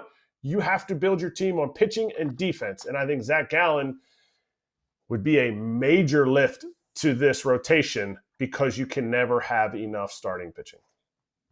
He will cost significantly less than Imai. I think that's totally part of the mix here. But yes, I agree. Like that, Zac Gallen's not cheap. If they're trying not to play in those waters, that's not cheap. But teams probably are calling Kratz saying, hey, you want a high 1-year deal and then jump back into the market after the season that you just had? I mean, that's an auto call for almost any team. I'm pulling up Zac Gallen's numbers from his career. Yeah, but that's not what teams go on. I mean, sure, that matters to an extent, but And I think Buster Posey wants to win. Of course he wants to win. I think we're probably oversimplifying, right? Like Zac Gallen's going to cost half what Imai is going to cost, right? Let's say Zac Gallen gets 5 years, 100. Right. Imai's going to get potentially, 200, and for more years, but still, like it's going to be a much bigger guaranteed money spend. Okay, yeah, I agree with that. But I mean, we're not playing in cheap water with Zac Gallen here, and that was what I took out of what she was saying, and I don't think the Giants have enough. I mean, the Giants picked up Rafael Devers. Like the Giants have a 30+ home run bat that they're going to get the entire season for in San Francisco. So they added that offense. Willy Adames ended up having a great year for the team. I get it, his average isn't great, but you know what you were going to get. To me, it's really about solidifying what your superpowers are and doubling down and tripling down, kind of like the Blue Jays did. And look where the Blue Jays ended up last year. That's, to me, if I'm Buster Posey, because Buster Posey wants to win, knows how to win, all that stuff, he's looking at the Jays and being like, yes, this is what we did.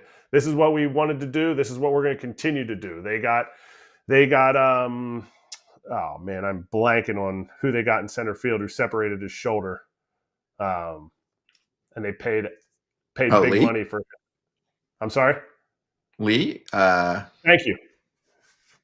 Hung Lee. From Korea. Yeah. Yes. So they have defense there. They locked up Matt Chapman. Defense there. Everybody's saying Willy Adames's defense is going down at shortstop. Hadn't happened yet. So they have defense there. Like you have to double and triple down because that park will not allow you to have a 40 home run bat that's there. Maybe Bryce Eldridge is the guy.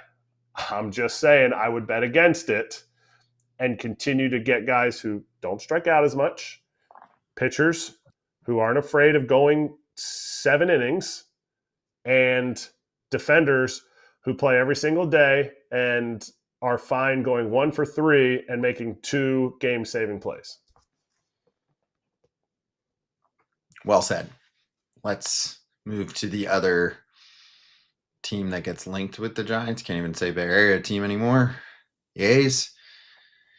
They put out the shiny little model of what's going to look like in Vegas, and I will say it looks very cool. I mean, there are certainly design flaws, but it also looks very cool. No doubt about that. I think I want to make sure that for our audience purposes, like they're aware. Kratz, AJ, me, we have a great time in Vegas. Love the community, the whole deal. It's more just about who's running the team that's bringing it over to Vegas. But as we can see here, the video of what it all looks like, and it's going to be a spectacle. Kratz, we do have something to pick out that was part of Dork of the Week, which I'll get to in a moment. But first, thoughts on what you're looking at here? And hopefully those flashing lights don't continue the entire game like that. That might be a little distracting for the fielders and the pitchers and all that. Yes. If there is anything that's going to be built in Vegas, it's going to be aesthetically pleasing.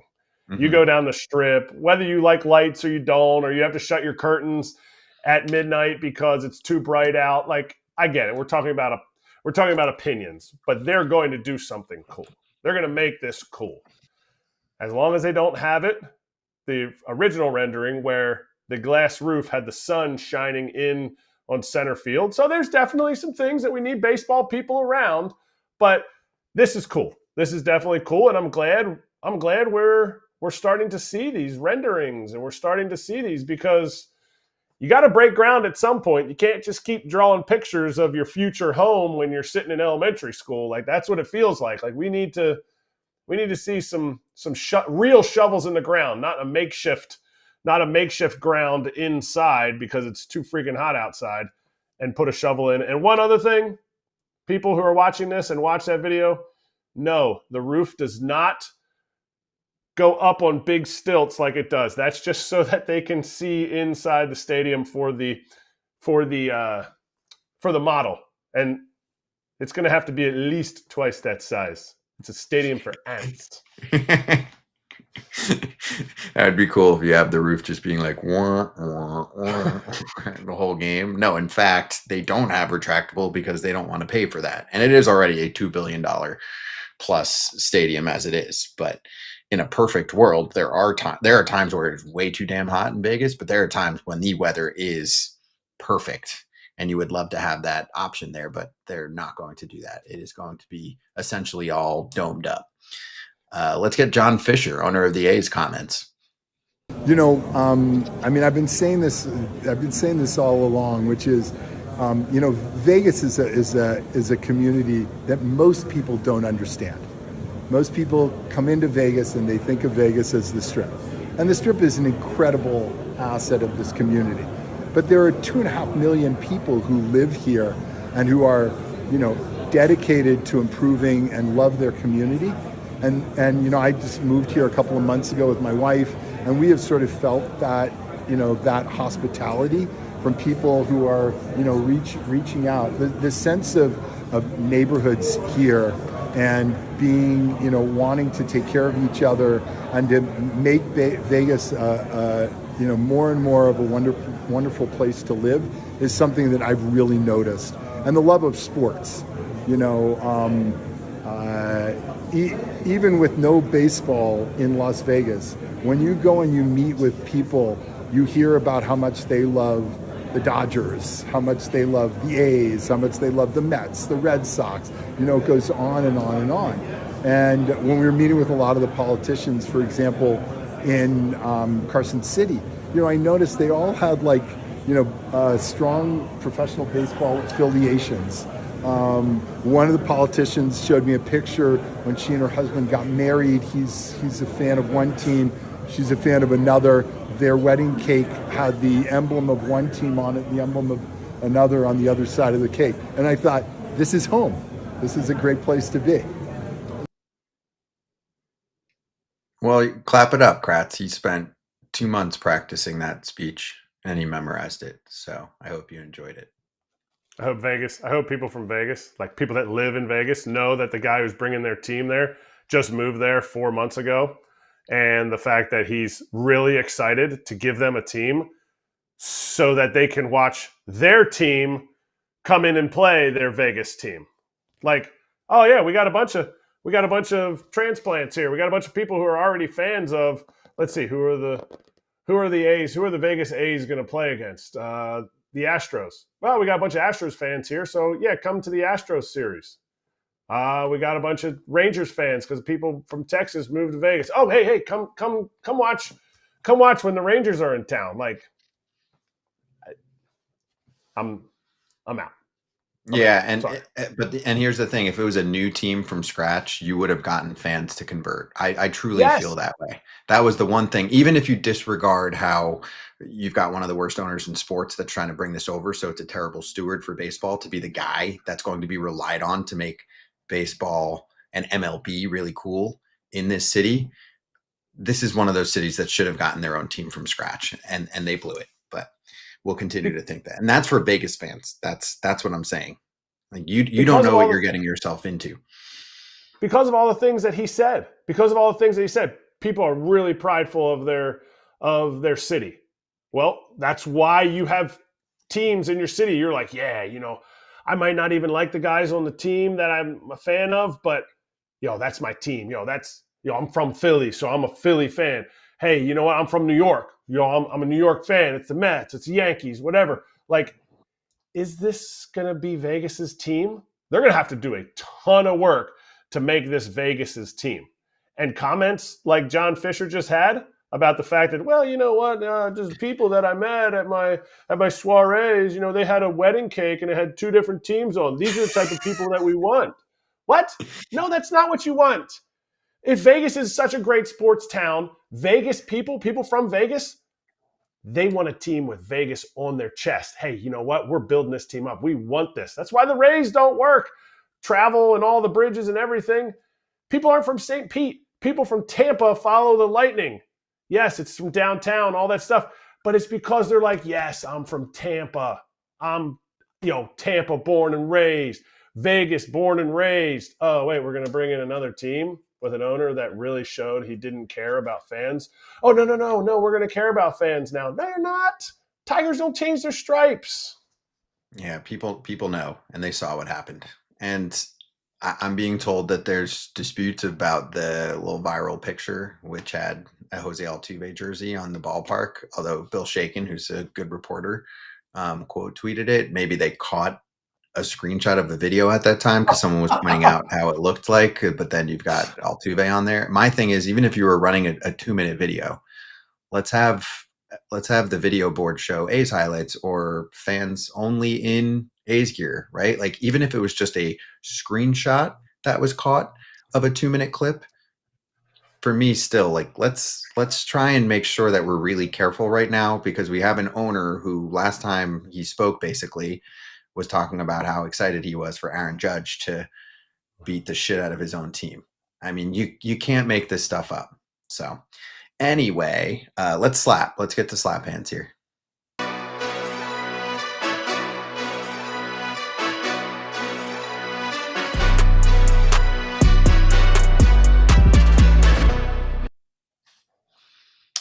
One thing to point out, and then we'll do Kratz hats. Ron Washington back in the mix. Buck broke that. Buck broke the news. Buck was the one that told me. No, it was Bob Nightingale this morning. I know, but Buck was like, didn't I see something about Ron Washington? That's the wrong tweet, I think. Out? Isn't that the wrong tweet? Yeah. The Giants. No? Yeah, the Giants, not the A's. Hey. What did the tweet say? The A's? It said A's. I will say, Bob's not perfect. He makes mistakes on Twitter. I will say it. Bob will too. Bob tweeted it out this morning. He was first to the news. He originally said A's, and then he corrected himself. He was speeding to the Twitter machine. But it is Ron Washington finalizing a deal with the Giants to be their major league infield coach. So he was talking, like, Bob also said in the first tweet, like, it could be one of the biggest signings in the offseason. I'm like, and if we had Bob on right now, Bob, I'm all for Wash. I love him. It's a great addition. I'd rather have Imai. I'd rather have Kyle Tucker. I'd rather have Kyle Schwarber. Like, Ron Washington's still going pretty far down the list when it comes to acquisitions. I'm looking for player talent, but Wash is a legend. He helps teams. I think when you talk to some people in Atlanta, they're like, things were never the same without Wash as part of the coaching staff. He just brings an energy. He's a lifer. I mean, who's that guy in your area, Kratz? Probably Larry Boa, no? As part of the Phillies organization, he's always been around there. Where I know he's not like in the dugout right now, but just a guy like that who's around the team and brings like the all-out energy all the time, always talking about the game. You're always excited to talk to them. It's a different energy. Not the head honcho. I think about like the Diamondbacks, Dave McKay coaching first base. Like, everyone's like, whoa, dude, legend. Yankees and Red Sox, Blue Jays time. It was Brian Butterfield. You talk about guys. Yes, they're not the bride or the bridesmaid on the team. They're not the manager or even the bench coach. They're just that guy that's kind of that energy guy. And Wash has been a really good manager.